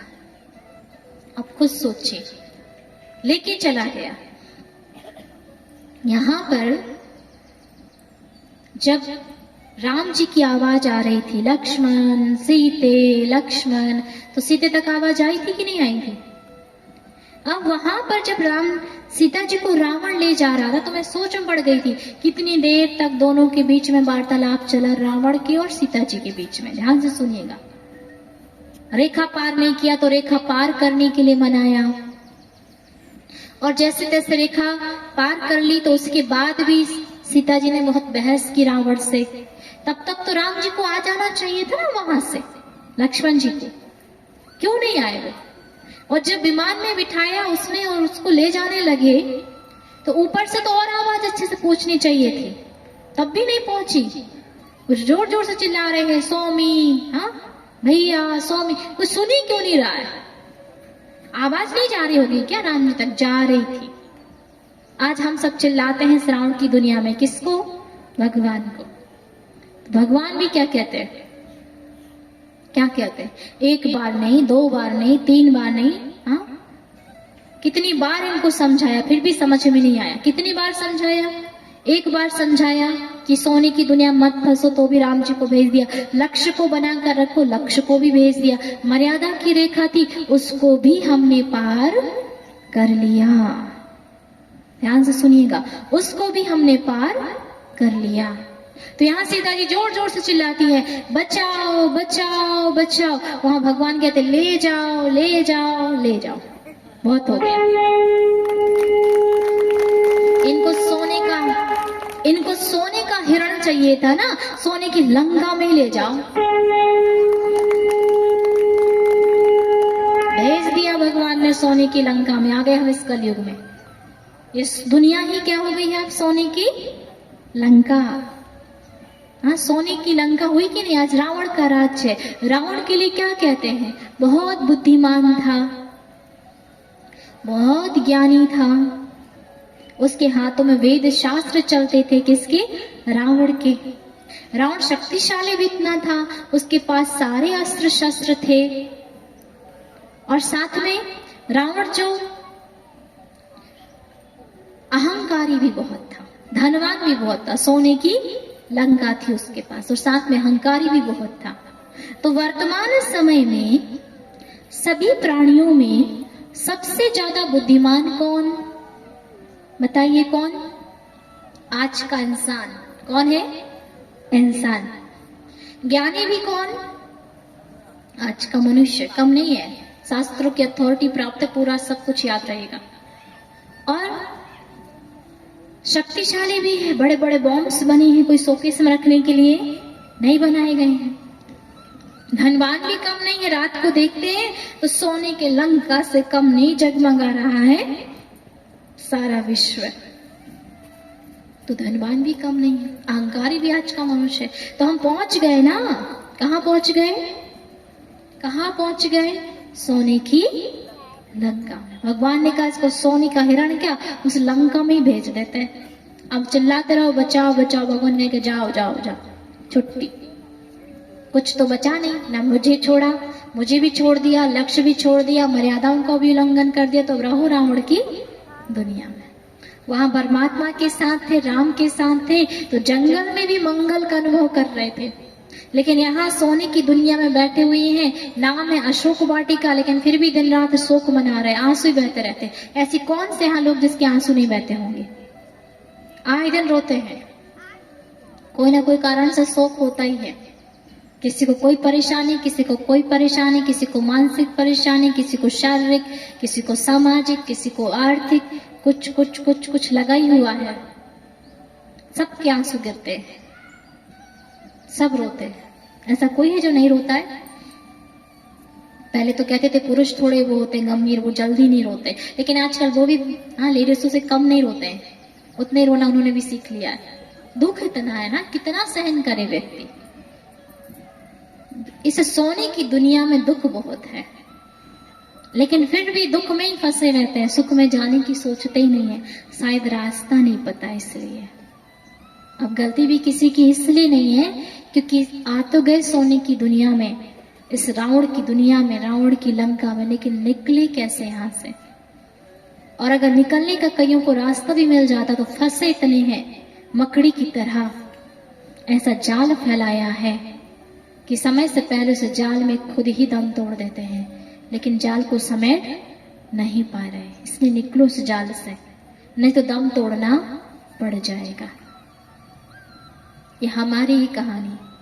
ऐसा नहीं है कि रावण की दुनिया में आए तो हम फिर नहीं बच सकते। बच सकते कि नहीं? बच सकते कि नहीं? तो अब उससे बचने के लिए परमात्मा राम की याद, उस निराकार की याद बहुत जरूरी है। इसलिए हमने आपको आत्मा का परिचय दिया था कि आत्मा समझकर उस परम पिता परमात्मा राम को याद करना, निराकार को याद करना। पहले हमारा स्वरूप भी निराकार है और उस परमात्मा का स्वरूप भी क्या है? निराकार है। और खुद निराकारी स्थिति में स्थित होकर उस परम पिता परमात्मा को याद हमें कर लेना है। तो चलिए उसको हम 2 मिनट बहुत अच्छे से, बहुत प्रेम से याद करते हैं।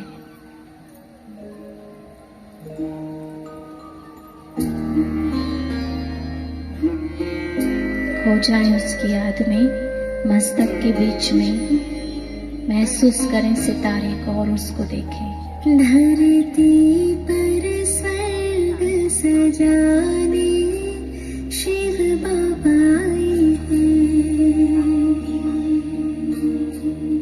राम राज फिर से लाने शिव बाबा आए हैं, बाबा आए हैं बाबा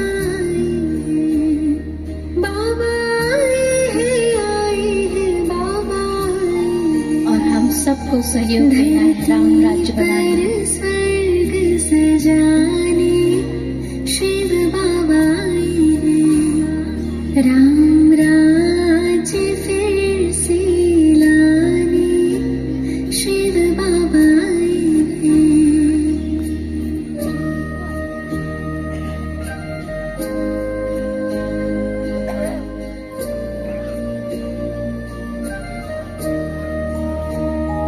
बाबा परम धाम से आए हैं, बाबा परम धाम से आए हैं, वो स्वर्ग कंवर साल आए हैं, 21 जन्मों का भाग्य जगाने शिव बाबा आए हैं, 21 जन्मों का भाग्य जगाने शिव बाबा आए हैं, धरती पर स्वर्ग सजाने शिव बाबा आए हैं।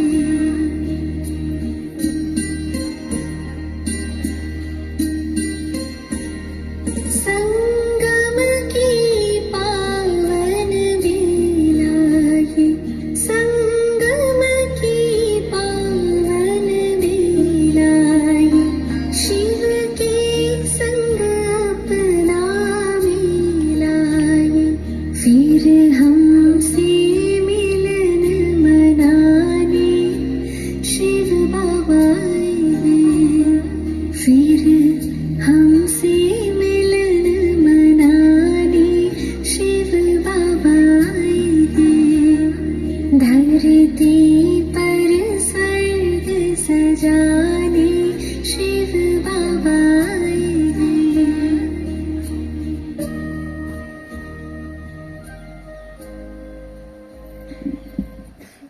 जो होगा वो इतने दिन से आप समझ रहे हैं कि वहाँ इतनी सुंदर कंचन काया जिसका आज का चित्रकार वर्णन नहीं कर सकता, इतने अच्छे गुण कि आज कितना भी कोई गुणवान व्यक्ति हो वो गुण उसके अंदर नहीं हो सकता, लेकिन फिर भी लाना तो हमको ही है, मेहनत तो हमको ही करनी है। वहाँ तो मर्यादा पुरुषोत्तम होंगे हम सब। और फिर भी अगर आप देखें कि आज के गीत में बच्चे डांस भी करते हैं तो भी हमें ऐसा लगता है कि जैसे स्वर्ग आ गया है। वरना थोड़े समय के लिए 2 मिनट के लिए आनंद का थोड़ा सा अच्छा लगता है, तो जब 2 मिनट लग सकता तो सदा काल के लिए वो हमें आनंद का अनुभव करना है। तो आनंद, सुख, शांति, वो सारे गुणों को हमें अपने जीवन में उतारना है। और हम सब आत्मा रूपी सीताओं को फिर से अग्निदेव के पास सुरक्षित होना अर्थात अग्नि स्वरूपा फिर से बनना पड़ेगा। सिर्फ भाइयों को, माताओं को नहीं, भाइयों को भी, क्योंकि यहाँ शरीर की बात नहीं हो रही है, बात हो रही है आत्मा रूपी सीता की। और परमात्मा वो निराकार परम पिता परमात्मा इस रावण की जेल से, इस दुख की दुनिया से हमें वो छुड़ाने के लिए संगम युग पर आए हैं। भले ही उसमें अशोक वाटिका दिखाया है, और आज की दुनिया भी वही सोने की लंका अशोक वाटिका हम कह सकते हैं, जहाँ कोई शोक नहीं होता। अशोक अर्थात जहाँ कोई शोक नहीं है। लेकिन इस कलयुग में तो रोज ही शोक, हर मिनट हर घड़ी शोक है, हर घड़ी दुख है, हर घड़ी दर्द और तकलीफ है। उस दर्द और तकलीफ से बाहर निकलने के लिए हमें उस परमात्मा राम को फिर से याद करना होगा, फिर से मर्यादित बनना होगा, फिर से उस लक्ष्य को अपने पास बुलाना होगा, और फिर से उस परमात्मा राम को याद कर फिर से शक्तिशाली बनना होगा। और बन सकते हैं। और इसका उदाहरण वही वाल्मीकि जी ने कहानी के द्वारा भी दिया है। चौपाइयों के द्वारा तो समझाया ही है, लेकिन एक कहानी हम सब नकली सीताओं की थी, और हम नकली सीताओं के लिए दूसरे प्रसंग में वो समझाया कि जब सीता जी को जेल ले गए, वो लंका में ले गया रावण, तो वहां पर पहुंचते ही सीता जी को पश्चाताप हुआ अपनी गलती पर कि उन्होंने इस पंचवटी कुटिया में बहुत बड़ी गलती कर दी। माना इसके देह के भान में वो आ गई। इस कुटिया में जो आत्मा थी वो लालच में फंस गई, उसका आकर्षण जाने लगा वस्तु पर, व्यक्ति पर, उसकी समझ शक्ति कम हो गई, उसने मर्यादाओं का भी उल्लंघन कर दिया, भगवान को खुद से दूर कर दिया, लक्ष्य को खुद से भगा दिया। और जब लक्ष्य ही हट गया, मर्यादा का उल्लंघन हो गया, तो सोने की लंका में पहुंचते ही उसे अपनी गलती की महसूसता हुई। तो हम सब भी इस दुनिया में पहुंच चुके हैं, तो हमें भी उस सीता जी के समान अपनी गलती की महसूसता करनी। मैं असली सीता की बात नहीं कर रहे, ये नकली सीता, जो उन्होंने गलती की महसूसता की, तो हमें भी महसूस करना है। क्या महसूसता हुई? उन्हें पश्चाताप हुआ, और जैसे पश्चाताप हुआ तो उनके अंदर फिर से वो शक्ति जागृत हो गई, और शर्त रख दी उन्होंने। कौन सी शर्त रखी? पहली कि मैं महल के अंदर नहीं रहूंगी, माने सोने की लालच में मैं फंसने वाली नहीं हूं। दूसरी शर्त कि मैं यहाँ का अन्न भी ग्रहण नहीं करूंगी, ऐसी पापी दुनिया का। तीसरी शर्त कि मैं यहाँ का वस्त्र धारण नहीं करूंगी। आप खुद देखिए। इसलिए आज हमारी जो बहनें हैं, उनको पता है दुनिया सोने की लंका, रावण की दुनिया है। एक म्यान में दो तलवार नहीं हो सकते, राम रहेगा या रावण। तो अब ये बताइए, हर घर घर में, हर कण कण में राम दिख रहे हैं कि रावण दिख रहा है? कौन दिख रहा है? हाँ, कौन दिख रहा है? रावण दिख रहा है। आज भी हमने राम जी को भेज दिया है वनवास, और रावण को बुला लिया अपने पास। हाँ, बुलाया कि नहीं बुलाया?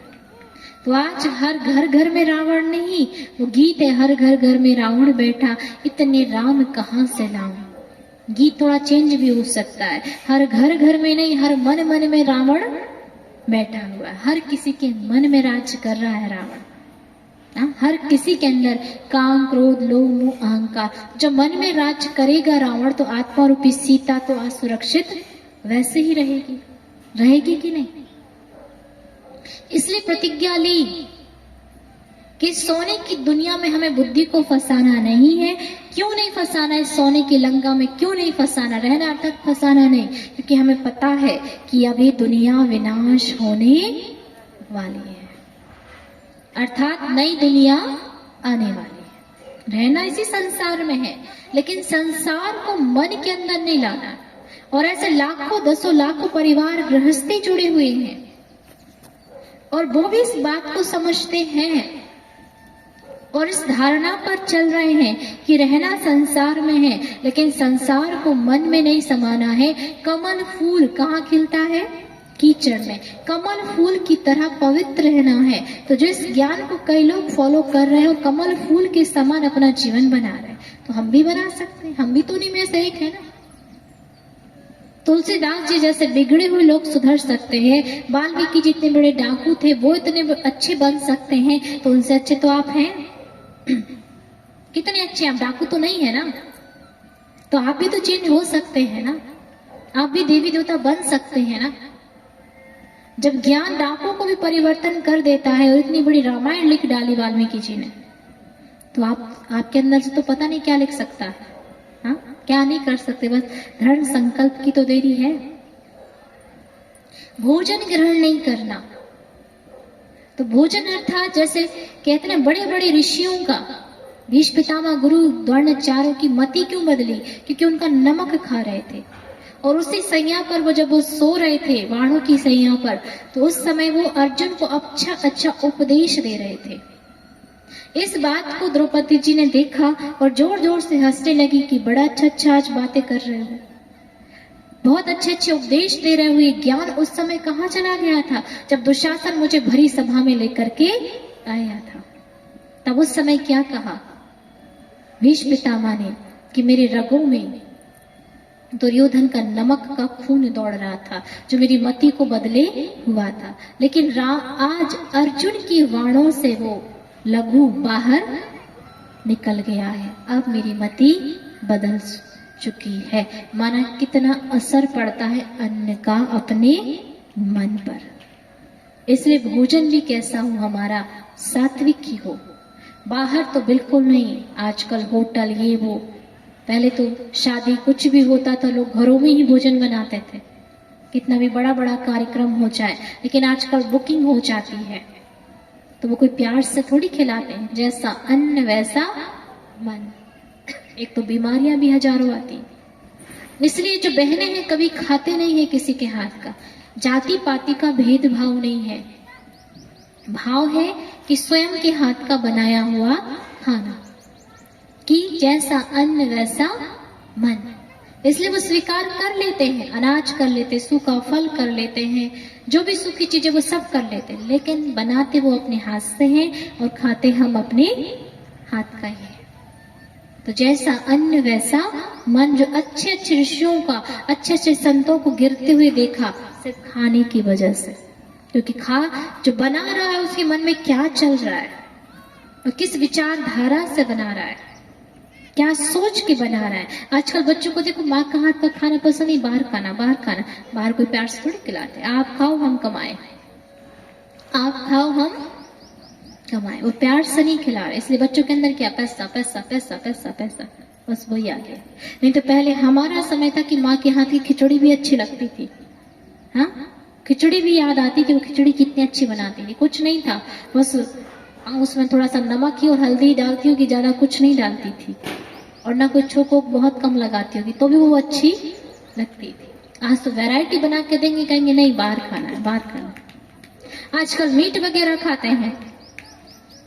हम हैं सनातनी, और बता देते हैं, कल हमने बताया था ना, हिंदू धर्म, हिंदू कोई धर्म नहीं, धर्म क्या है, सनातन, देवी देवता सनातन। और खा क्या चीजें रहे हम, देखिए मीट वगैरह ये सब, और फिर दोष लगाते हैं नहीं ये हमारी प्रथा है, ये हमारी परंपरा है। देवी पर बलि चढ़ती, देवी बलि मांगा था, लेकिन किसकी बलि, विकारों की, बुराइयों की बलि मांगी थी। मैं की बलि मांगी थी, जो मैंपन है, ये मेरा ये मेरा ये मेरा ये मेरा। गाते भी हैं, तेरा तुझको अर्पण क्या लागे मेरा। तो मैं करने वाले बकरे की बलि चढ़ा दी, लेकिन खुद का मैंपन खत्म नहीं हुआ, खुद का मैंपन खत्म नहीं हुआ। आपके घर में किसी की मृत्यु हो जाती है तो भोजन बनता है, भोजन बनता है। किसी की भी घर में मृत्यु हो जाती है तो भोजन बनता है, नहीं बनता। जब तक डेड बॉडी है भोजन नहीं बनेगा। और वो रुई लगा के रखेंगे नाक कान के कीटाणु फैले ना, ऐसे ही करते हैं ना, क्यों, क्योंकि फैले ना। जब तक डेड बॉडी नहीं जाएगी, डेड बॉडी जाएगी उसके बाद साफ सफाई होगी, फिर नियम अनुसार 2 दिन 3 दिन जैसे भोजन बने वैसे बनता है। तो प्रश्न ये था कि जब तक डेड बॉडी थी तो भोजन नहीं बना, जब तक डेड बॉडी थी तो भोजन नहीं बना, तो फिर डेड बॉडी का भोजन कैसे बन सकता है? बन सकता है क्या? नहीं। इसलिए हमारा भोजन कैसा हो? सात्विक हो, परमात्मा को स्वीकार किया हुआ हो, कि पहले भगवान को भोग लगाएं। वो खाता नहीं, उसमें शक्ति भर देता है। पहले समय में जब हम छोटे थे तो हमारे हाथ में एक रोटी थमा देते थे, उसमें घी लगा हुआ होता था, उसमें थोड़ी सी शक्कर होती थी, कहते थे जाओ गाय को खिला के आओ फिर भोजन मिलेगा। हम दौड़ते हुए गाय को कहते थे नीचे डाल के नहीं खिलाना, ऐसे खिलाना, उसको ऐसे खिलाते थे और खा भी लेती थी बड़े प्यार से। हमारा हाथ नहीं खाती थी, सिर्फ रोटी लेती थी। तो कितना स्नेह था अन्न के प्रति। लेकिन आजकल तो बनता जाता, खाते जाते बनता जाता, उसमें कुछ भी वाइब्रेशन नहीं होते। टीवी देखते हुए, मोबाइल देखते हुए भोजन नहीं बनाना चाहिए।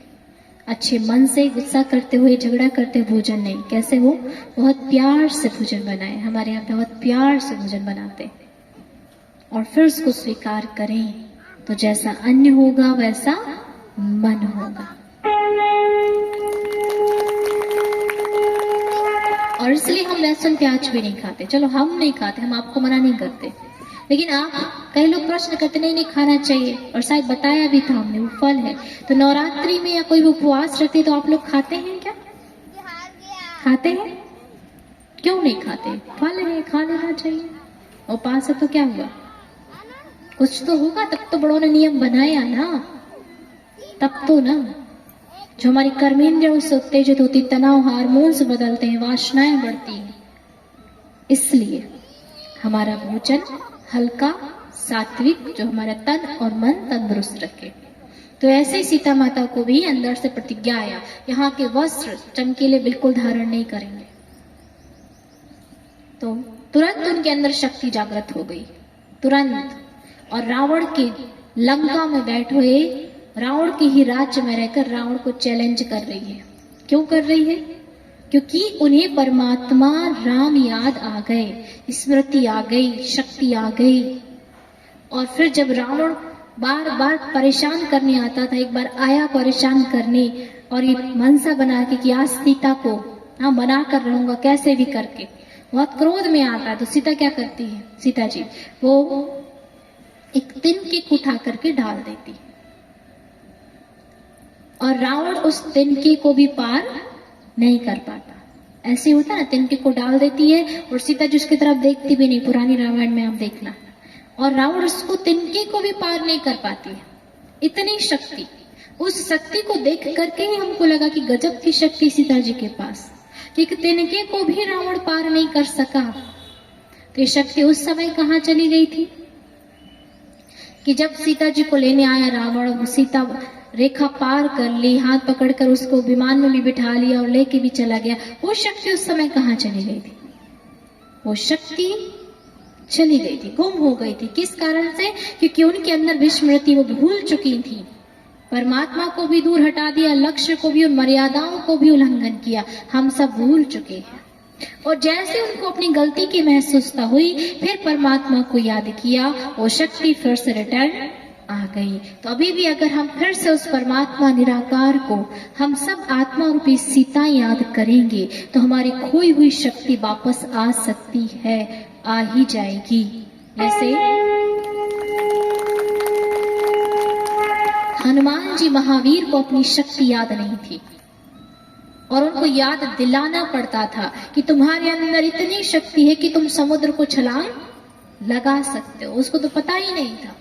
ऐसे हम भी महावीर हनुमान की तरह इस कलयुग में रावण की लंका में आकर हम सीताएं, हम सब अपनी शक्ति को भूल चुके हैं, और बस फिर वही हम खोज रहे हैं, ढूंढ रहे हैं, भटक रहे हैं, कहां कहां जा रहे हैं लोग भगवान को पाने के लिए। लेकिन वो भगवान हमें घर बैठे अब सत्य का बोध करा रहा है। घर बैठे तो है ही, सत्य ज्ञान दे रहा है, सत्य परिचय दे रहा है, फिर से हमें हमारी शक्ति याद दिला रहा है कि तुम कौन हो, तुम क्या थे और अभी क्या नालायक बन गए। तुम लायक थे, लायक अर्थात तुम देवी और देवता थे। ये कल्पना नहीं है। ये भारत भूमि कलयुग नहीं था, ये भारत भूमि स्वर्ग था, सतयुग था, सोने की चिड़िया थी। तुम क्या थे और जन्म लेते लेते लेते इस कलयुग में तुम मनुष्य से भी राक्षस बन गए। अब याद दिला रहे, याद करो वो दिन कि तुम क्या थे, क्या थे हम। हाँ, देवी और देवता थे। जिन हम 33 करोड़ देवी देवताओं को मानते हैं, वो शक्तियां सब हमारे ही अंदर तो थी। जिसे हम पूर्वज कहते, वो पूर्वज हमारे ही तो थे। और हम ही तो जन्म लेते लेते आज साधारण बन गए, तो फिर से हम वो पूर्वज बन सकते हैं ना, फिर से हम देवी देवता बन सकते हैं। तो चलिए वो देवी देवताओं का आह्वान करते, अपने गुणों को याद कर ले, अपनी शक्तियों को याद कर ले। तालियां बजा ले तो आलस भी खत्म हो जाएगा।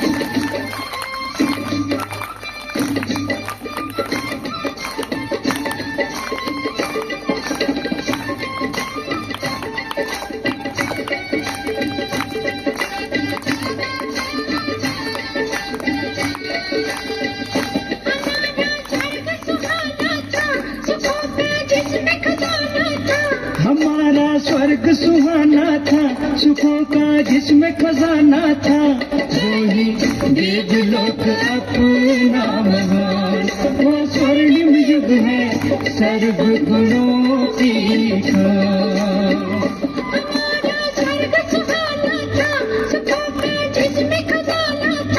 हमारा स्वर्ग सुहाना था, सुखों का जिसमें खजाना था, वही देवलोक अपना महान। वो स्वर्णिम युग है, सर्व गुणों की खान।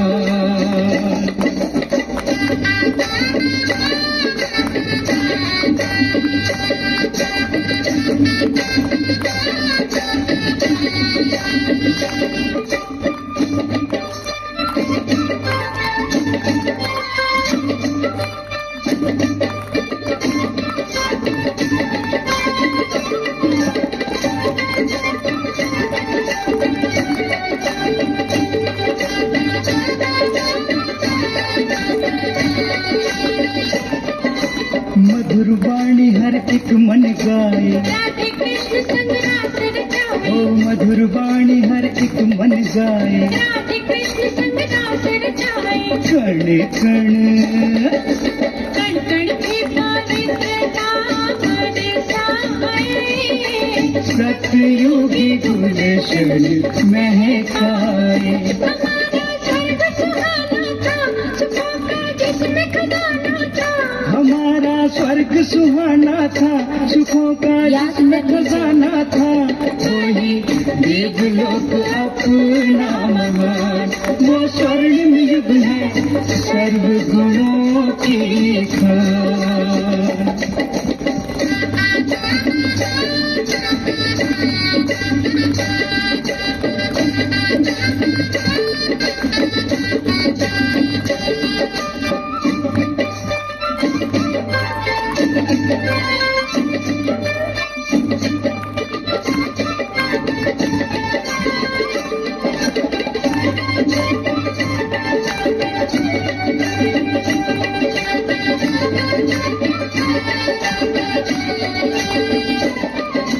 हर एक सर पे थे तोता, लक्ष्मी नारायण का थारा, हर एक सर पे थे तोता।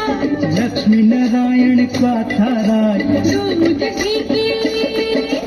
दूध घी की नदियाँ बहती थी, सुखदाई प्रकृति वहाँ रहती थी। हमारा स्वर्ग सुहाना था, सुखों का जिसमें खजाना था। हमारा स्वर्ग सुहाना था, सुखों का जिसमें खजाना था, वही देवलोक अपना महान। वो स्वर्णिम युग है, सर्व गुणों की खान।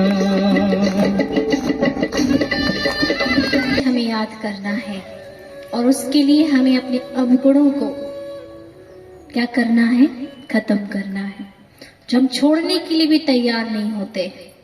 एक कहानी हम आपको सुनाते हैं कि एक सेठ था, वो बहुत धनवान था और कंजूस भी था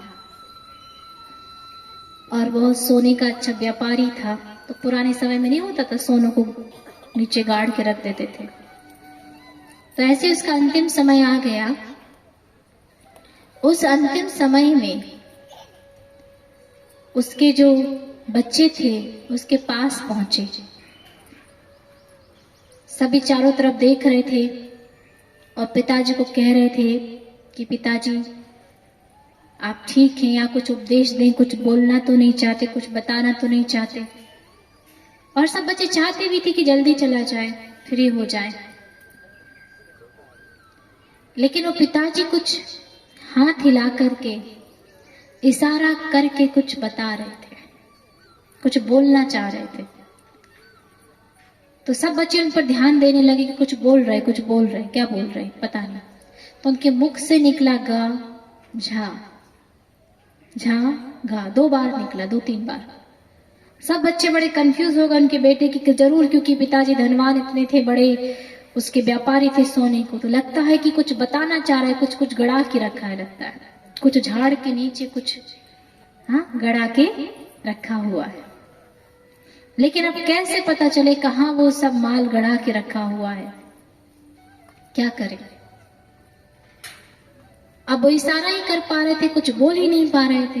तुरंत ही उनको घर से उठा करके डॉक्टर के पास ले गए, बड़े हॉस्पिटल में। डॉक्टर को बताया हमारे पिताजी को बचा लीजिए, बचा लीजिए। डॉक्टर भी हैरान कि नहीं, अब नहीं हो सकता, नहीं कुछ भी करिए। एक बहुत महंगा इंजेक्शन था, बहुत बाहर से मंगवाना था।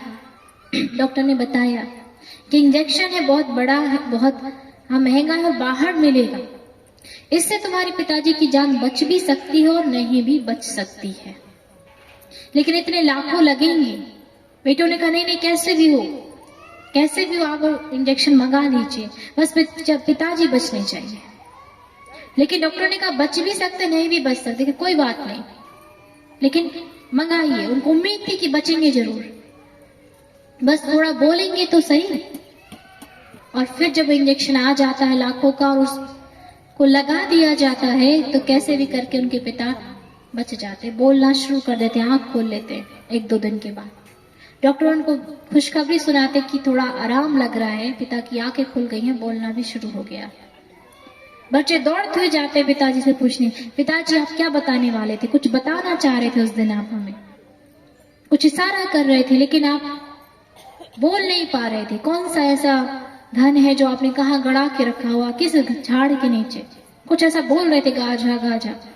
तो उन्होंने कहा मैं ये थोड़ी बोल रहा था कि कुछ मैंने गड़ा के रखा, मैं तो ये कह रहा था कि सब के सब मुझे ही देख रहे थे, मुझसे ही बातें कर रहे थे, लेकिन उस तरफ तो आपका ध्यान ही नहीं जा रहा था कि एक जो गाय थी वो झाड़ू खा रही थी, कितना बड़ा नुकसान हो रहा था।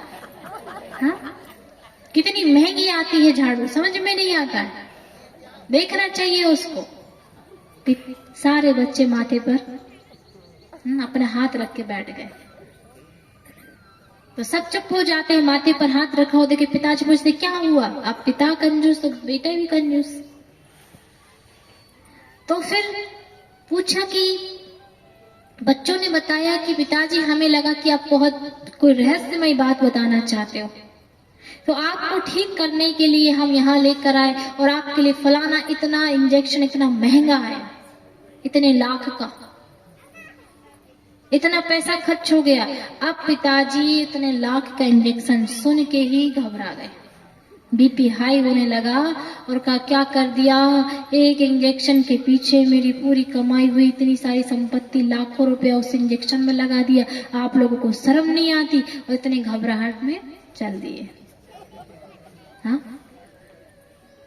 तो इंसान जाने तैयार है, लेकिन कंजूसी धन की नहीं। लेकिन यहाँ परमात्मा हमसे धन नहीं मांगता, इतना प्यारा है हमारा पिता कि वो बुराई ही मांगने आया है।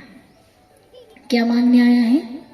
बुराई मांगने आया। वो तो एक कहानी हमने आपको सुना दी ताकि आपकी नींद उड़ जाए, क्योंकि भारतवासियों को शौक है कहानी सुनने की। ऐसे ही रामायण में भी कहानी सुनाई थी सीता की, और वो वास्तव में वो कहानी हम सब की कहानी थी। मर्यादा पुरुषोत्तम सीता की कहानी नहीं थी, वो तो अग्नि स्वरूपा, उसको तो रावण हाथ भी नहीं लगा सकता था। ये हमारी कहानी थी जो रावण हमको रावण की दुनिया में हम आ गए और उसमें हम फंसते चले गए। ये हमारी कहानी थी। इसलिए कंजूसी छोड़ना है, बुराई को छोड़ना है। एक और कहानी सुनाती हूँ आपको हंसाने के लिए। एक बार क्या हुआ, एक व्यक्ति, वो भी बहुत कंजूस की कहानी है, बहुत कंजूस था, सेठ था लेकिन कंजूस था। अब उनके घर में मेहमान आए तो वो इतना कंजूस था कि मेहमानों को खर्चा लगेगा, आ गए, अब बहुत अच्छे दूर के मेहमान थे तो मिठाई तो खिलानी पड़ेगी। बेटे को पैसा दिया, ये लो पैसा और अच्छी सी मिठाई खरीद के लाना, अच्छी बढ़िया। अब बाप कंजूस तो बेटा भी कंजूस। अब बेटे को बोला अच्छी मिठाई खरीद के लाना, तो गया दुकान और उसको बोला देखो भाई बहुत बहुत अच्छी मिठाई लेना है, एकदम फर्स्ट क्लास। तो उसने कहा, मिठाई वाले ने एक मिठाई ला करके दी और कहा ये मिठाई इतनी अच्छी है, इतनी अच्छी जैसे शहद। तो वो अच्छा सोचता है जैसे शहद, इतनी अच्छी मिठाई है तो इससे अच्छा तो शहद ही खरीद लेना चाहिए, और छोड़ के चला जाता है। दूसरी दुकान जाकर उसको कहते बहुत बहुत अच्छी एकदम फर्स्ट क्लास शहद देना। तो उसको शहद ला करके दी और कहा ये शहद इतनी अच्छी जैसे माखन। तो कहा फिर तो माखन ही खरीद लेते, चल। छोड़ करके माखन के पास जाता, उसको कहते एकदम फर्स्ट क्लास माखन देना, बिल्कुल एकदम रिफाइंड। तो कहा ये माखन इतना अच्छा है जैसे पानी। तो कहता पानी तो घर में ही है, चलो रहने दो, चलते। फिर पिताजी के पास पहुंचा, पिताजी को उसने सारी घटना सुनी कि पानी तो अपने घर में ही है। तो पिताजी कहते बहुत अच्छा बेटा, बहुत अच्छा, तूने मेरी नाक की लाज रख दी, तू भी बिल्कुल मेरे पे गया है। लेकिन ये तूने क्या किया, तो चप्पल पहन गया होगा इस दुकान से उस दुकान, उस दुकान से उस दुकान, पूरी चप्पल नहीं घिस गई होगी। बोले नहीं पिताजी, मैं तो मेहमान की पहन के गया था। हाँ? तो इसलिए घूम फिर कर 7 दिन जब आप कोर्स गीता ज्ञान सुनेंगे तो घूम फिर कर फिर पानी पे मत आ जाना। कहा हम इतने समय से घूट रहे हैं, भगवान वो ब्रह्मा मुख द्वारा सारा माखन निकाल के खिला रहा है, और माखन भी ऐसा है कि कई लोगों को हजम नहीं होता, घूम फिर कर फिर पानी पर पहुंच जाते हैं। जैसे कि तैसे 4 दिन की चांदनी फिर अंधेरी रात। जैसे हम नवरात्रि मनाते 9 दिन उपवास, पूजा पाठ, पंडा बन की तिलक लगा के, फिर जैसे कि वैसे। ऐसा नहीं, इससे कुछ शिक्षा लेना है, कुछ सीखना है, कुछ परिवर्तन करना है, कुछ बदल कर दिखाना है।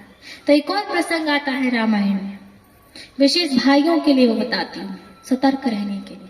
सूर्पनखा का प्रसंग सुना होगा ना, देखा होगा कि सूर्पनखा घूमती है जंगल और वो क्या देखती है, वहां पर एक राम जी और लक्ष्मण जी को वो देख लेती है और उनके ऊपर नजर जाती है तो वो फट से नीचे उतरती है और ऐसा कोई मंत्र फूंकती है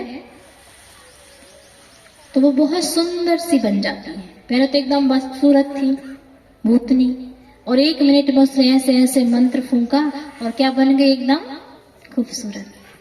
मैं तो उस मंत्र को देखती ही रह गई कि कितना फर्स्ट क्लास मंत्र, यूं घुमाया और सुंदर सी हो गई। वो मंत्र अपने को भी पता होना चाहिए। तो वास्तव में वो मंत्र क्या है आज के समय में आप सबको पता है, इतना फेमस होता जा रहा है वो मंत्र। क्या है? Beauty parlour. कितना भी बदसूरत जाता, जब वहां से निकलता तो एकदम अप्सरा बना हो, हाँ बहुत सुंदर। तो मंत्र अच्छा है। अब वो चली जाती है राम जी के पास प्रस्ताव लेकर के और कहती है संसार में सबसे सुंदर स्त्री में मैं और संसार में सबसे सुंदर पुरुष में आप, और विवाह का प्रस्ताव रखती कि हम विवाह कर लेते हैं, आप राज्य करोगे, मेरा राज्य इतना बड़ा है, मेरा भाई, सब बताती वो। तो राम जी नम्रता पूर्वक जवाब देते हैं, कहते हैं कि मैं विवाह तो कर लूं लेकिन मैं पहले से ही मेरा विवाह हो चुका है, मेरी पत्नी सीता है। सीता की तरफ वो नजर घुमाती है और कहती कोई बात नहीं है, कोई दिक्कत नहीं है, हम विवाह कर लेते हैं, इसको दासी बना लेंगे, महल में पड़ी रहेगी कहीं कोई कोने में। फिर राम जी कहते हैं मैं विवाह तो कर लूं लेकिन मैं अपनी पत्नी सीता को वचन दे चुका हूं कि मैं दूसरा विवाह नहीं करूंगा। उसको गुस्सा आता मन ही मन में, लेकिन वो लक्ष्मण की तरफ देखती है तो लक्ष्मण के पास चली जाती है अपना प्रस्ताव लेकर। लक्ष्मण जी से वही बात जो राम जी से कहती है वही लक्ष्मण जी से कहती, सबसे सुंदर मैं, सबसे सुंदर आप, विवाह कर लेते। तो लक्ष्मण जी क्या कहते हैं कि इसके पहले आप अपना प्रस्ताव लेकर के मेरे भाई के पास आई थी, और जिस समय आपने अपना प्रस्ताव मेरे भाई के सामने रखा था ना, उसी क्षण मैंने आपको अपना भाभी स्वीकार कर लिया, इसलिए मैं विवाह नहीं कर सकता। उसको बहुत गुस्सा आता है और वो सीता की तरफ दौड़ती है तो लक्ष्मण जी उसकी नाक काट देते हैं, और फिर वो शूर्पणखा नाक लेकर के रावण के पास चले जाती है और क्या कहती है कि वहां बहुत सुंदर एक स्त्री थी, मैं उसको आपके लिए लेकर के आ रही थी, लेकिन उनने मेरी नाक काट दी। जो पुरुष थे उनने मेरी नाक काट दी, उल्टा सुना देती। ऐसा आज का संसार है, क्योंकि ये विडंबना संसार की, क्योंकि लोगों के अंदर चमड़ी का भान इतना बढ़ता जा रहा है और लोग फंस जाते हैं। जैसे हम जेल में जाते हैं, हम ब्रह्म बहनें, और हमारी रोज सेवा जेल में भी होती है, निःशुल्क सेवा हम वहां की कैदियों की करते हैं, और बहुत से लोगों के अंदर परिवर्तन भी आया है। रक्षाबंधन में जाते हैं, उनको राखी बांधने उसका महत्व हम समझाते हैं। हर त्योहार में जाते हैं और रोज हम वहां पर मुरली सत्संग होती है, तो हमारे भाई लोग हैं वो वहां पर रोज सेवा करने जाते हैं। सबकी अपनी अपनी सेवा बनी हुई है, लेकिन हम बहनें कभी समय समय पर कोई मेन त्योहारों में जाते हैं। तो वहां पर एक जगह हम कोर्स करा रहे थे और हम उनको यही समझा रहे थे, गीता का ज्ञान, परिवर्तन भी आता है, कई कैदियों के अंदर बहुत चेंज आता है, और वो निकलने के बाद जब अपने गांव पहुंचते हैं, स्थान पहुंचते हैं, तो वहां के लोग कहते हैं कि दीदी जेल से ऐसा लगता है कि कोई कैदी नहीं निकला, ऐसा लगता है कि जेल के अंदर से कोई देवता निकल के आ गया, क्योंकि वो बिल्कुल परिवर्तन होकर के आता है। उसमें से जब एक बारी मैं शुरुआत में कोर्स कराने गई तो एक नया कैदी वहां आया हुआ था, युवक था, वो बड़े ध्यान से सुन रहा था। उसने ऐसे ही पूछ लिया कि दीदी आपने बीच में कहा था कि जो होता है अच्छा होता है, गीता में लिखा है। हमने कहा अच्छा ही होता है, लेकिन कहा दीदी मेरे साथ तो कहीं पर भी अच्छा नहीं हुआ। कहा कैसे? उसने अपनी जीवन कहानी सुनाई कि मैं कॉलेज में पढ़ता था, मेरे माँ बाप ने मुझे बाहर पढ़ने के लिए भेजा, मेरा सारा खर्चा वो उठाते थे, लेकिन कुछ महीने पहले, 5-6 महीने पहले की घटना है कि मुझे एक लड़की से प्रेम हो गया। जो हमने आपको बताया था कि आजकल प्रेम नहीं, वो क्या होता है, अटैचमेंट होता है, लगाव होता है, जिसको आज लोग प्रेम का नाम देते हैं।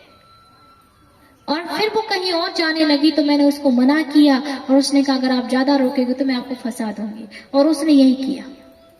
दीदी मैंने उसके लिए सब कुछ किया, सोने की चैन, सोने की अंगूठी, सोने के बाले सब ला कर दिया, हर चीज उसके लिए करता था, लेकिन जब मैंने उसके लिए हर चीज अच्छा किया तो उसने मेरे साथ अच्छा क्यों नहीं किया? मेरे साथ कहाँ अच्छा हुआ? उसने तो मुझे जेल भेज दिया।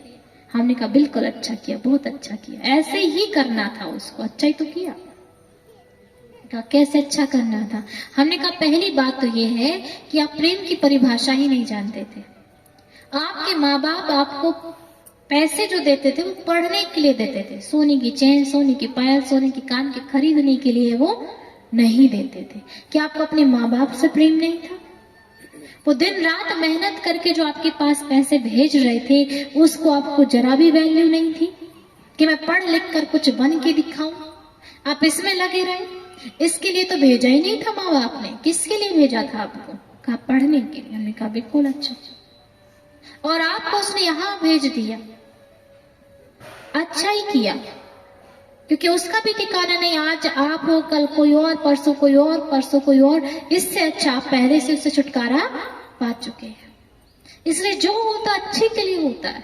तो उस जेल में जाते तो ज्यादा संख्या जो होती है वो पुरुष वर्ग की ही होती है, महिलाओं की कम होती है। तो ऐसी कितनी ना गलतियां जाने अनजानों में इंसानों से होती रहती।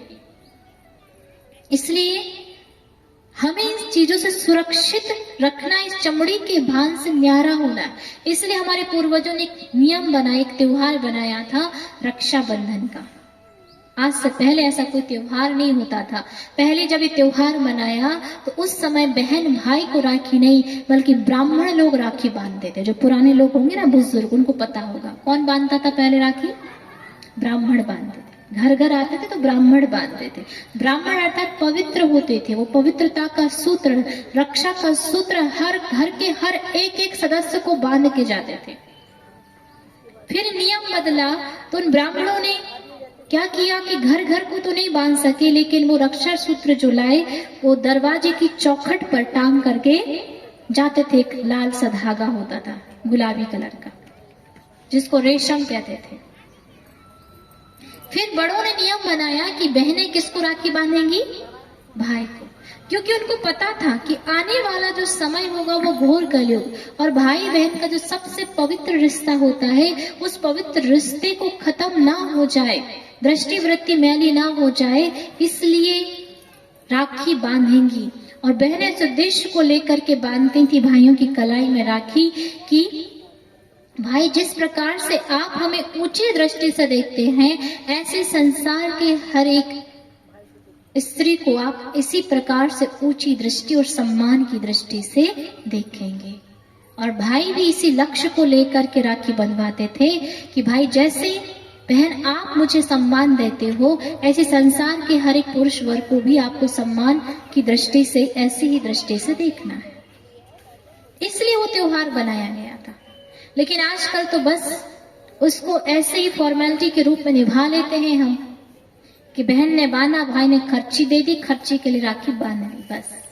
फिर कई भाई तो बंधवाते नहीं कि कौन दे। हाँ, भाभियां भी सोचते कौन आए और फिर इनको देना लेना पड़ेगा, इससे अच्छा आए ना तो ही अच्छा है। बस यहां तक सीमा रह गई कि बड़ों ने घोर कलयुग को देखते हुए इस संसार की कुछ जो मर्यादाओं की रेखा का उल्लंघन ना हो, उस रेखा को बनाए रखने के लिए नियम बनाए हुए थे। इसलिए इस नियम जो बड़ों ने बनाए हैं वो ऐसे ही नहीं बनाए हैं, ये मर्यादित नियम बनाए। तो ऐसे ही हम सब आत्मा रूपी सीता उस निराकार परमात्मा को याद करना है और हमें अपनी मर्यादाओं की रेखा के अंदर रहना है। क्योंकि हमको क्या बनना है? मर्यादित ही तो बनना है ना, मर्यादित बनना है ना। जैसे मान लीजिए कहीं कोई गाय मर जाती है और मान लो कोई खेत में पड़ी हुई है, कभी आप पुराने समय में देखा होगा, तो खेत पर हम जब देखते कि गाय मरी है तो छत से या कहीं दूर से जाकर के हम देखते कि बहुत दूर 1 किलोमीटर दूर कहीं गाय है और हम उसको देख रहे हैं छत के ऊपर से। तो कैसे पता चलता कि कहाँ मरी है, गाय हो या भैंस हो, कोई भी हो? तो कैसे पता चलता? तो वहाँ बहुत सारे कुत्ते, चील, कौवे होते, तो पता चलता कि वहाँ जो भीड़ लगी हुई ना कौवों की, चीलों की, कुत्तों की, वहाँ कोई ना कोई जानवर, भैंस जो भी है, गाय है, वो मरी हुई है। ऐसे पता चलता था ना पहले। तो ये एक उदाहरण है कि आज मैं किसी की बुराई नहीं करती, लेकिन हम जो कि सनातन धर्म, जो भारतीय संस्कृति को भूलकर पश्चिम सभ्यता को अपना रहे हैं और ऐसे ऐसे ड्रेस पहनते हैं, तो ज्यादा जो मांस दिखेगा, हाँ, चील कुत्ते कहाँ लगे बताइए? क्यों है वहां भैंस के पास? क्योंकि वहां मांस है। तो मांस के पीछे कौन दौड़ रहे हैं? चील, कुत्ते और कौवे। तो यहाँ भी ज्यादा मांस दिखने वालों के पीछे चील, कुत्ते, कौवे तो पड़ने ही पड़ने हैं ना। पड़ेंगे कि नहीं? आप चित्र देखिए, जहाँ देवी जी का चित्र होगा ऑटोमेटिक आपके हाथ जुड़ जाएंगे। भारत माता का चित्र होगा ऑटोमेटिक आपके हाथ अपने आप ही जुड़ जाएंगे। और कहीं हीरोइन का चित्र होगा तो हाथ जोड़ेंगे नहीं, कोई एक्टर का चित्र होगा तो जोड़ेंगे नहीं, देवता का होगा या संत का होगा तो भी आप सम्मान से उनको जोड़ लेंगे। तो हमारा हम कहाँ हाथ जोड़ते? जहां मर्यादित लोग हैं, जहां मर्यादा को देख करके, जहां सम्मानित देवी देवताओं की जो ड्रेस है उनको देख करके हम अपने आप, हमारे हाथ क्या हो जाते हैं? सम्मान के लिए सिर भी झुक जाता है और हाथ भी जुड़ जाता है। हम कितने भी इस घोर कलयुग में आ जाए, लेकिन जो पुराना जो हमारे मन में बसा हुआ है, हाथ वहीं जुड़ता है और वहीं हमारा सिर झुकता है, जहां हम मर्यादित लोगों को देखते हैं, सम्मान की जहां भावना। बाकी हर जगह हाथ नहीं जोड़ सकते आप ना, किसी को सम्मान देना भी चाहे तो भी आप दे नहीं सकते। इसलिए वो फिर से हमको सम्मानित जीवन जीना है, मर्यादित बनाना है। फिर से हम कहेंगे कि फिर से वो देवी दुनिया हमको लानी है, और एक घोर कलयुग चल रहा है जो कि महाविनाश अब सामने खड़ा है। बड़े बड़े बॉम्ब्स मिसाइलें कोई शोकेस में रखने के लिए नहीं बनाए गए हैं। ये वही कौरवों का राज्य है और फिर से पांडवों की विजय होनी है। और पांडव हम मुट्ठी भर लोग हैं। हाँ, इस कॉलोनी के हिसाब से यहाँ कितनी जनसंख्या बैठी है? मुट्ठी भर। कितनी? मुट्ठी भर। 5% लोग भगवान से प्रीत बुद्धि, इसलिए वो प्रीत बुद्धि बनिए और उसको पहचानिए और वो फिर से वो शक्ति आप अपने जीवन में लीजिए और अपने आप को शक्तिशाली बनाइए। चलिए हम उस परमात्मा को याद करते हैं, उसको धन्यवाद देते हैं। ओम शांति। अपने मन को एकाग्र कर लें।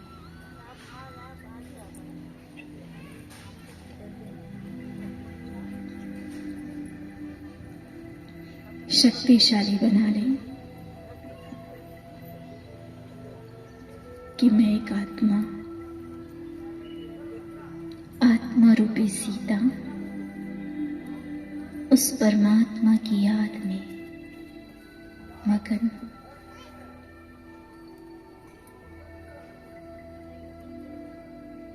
वो परमात्मा निराकार अपनी सर्व शक्तियां मुझे दे रहा है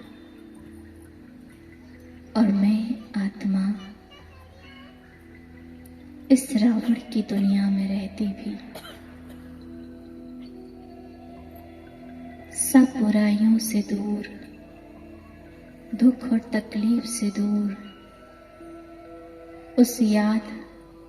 उसकी याद में मगन।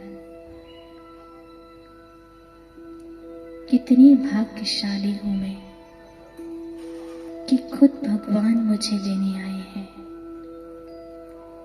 इस रावण की कैद से छुड़ाने आए हैं, इस दुख की दुनिया को सुख की दुनिया बनाने आए हैं।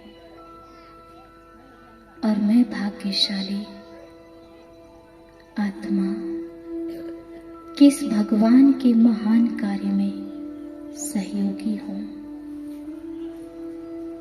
तन मन धन से समर्पण होकर इस कलयुग की दुनिया को स्वर्णिम दुनिया बनाना है। अब मेरा एक एक विचार, एक एक संकल्प बहुत शुद्ध है, पवित्र है।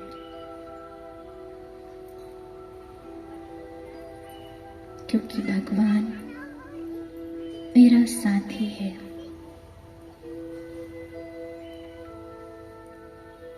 उनका साथ हर पल मेरे साथ है।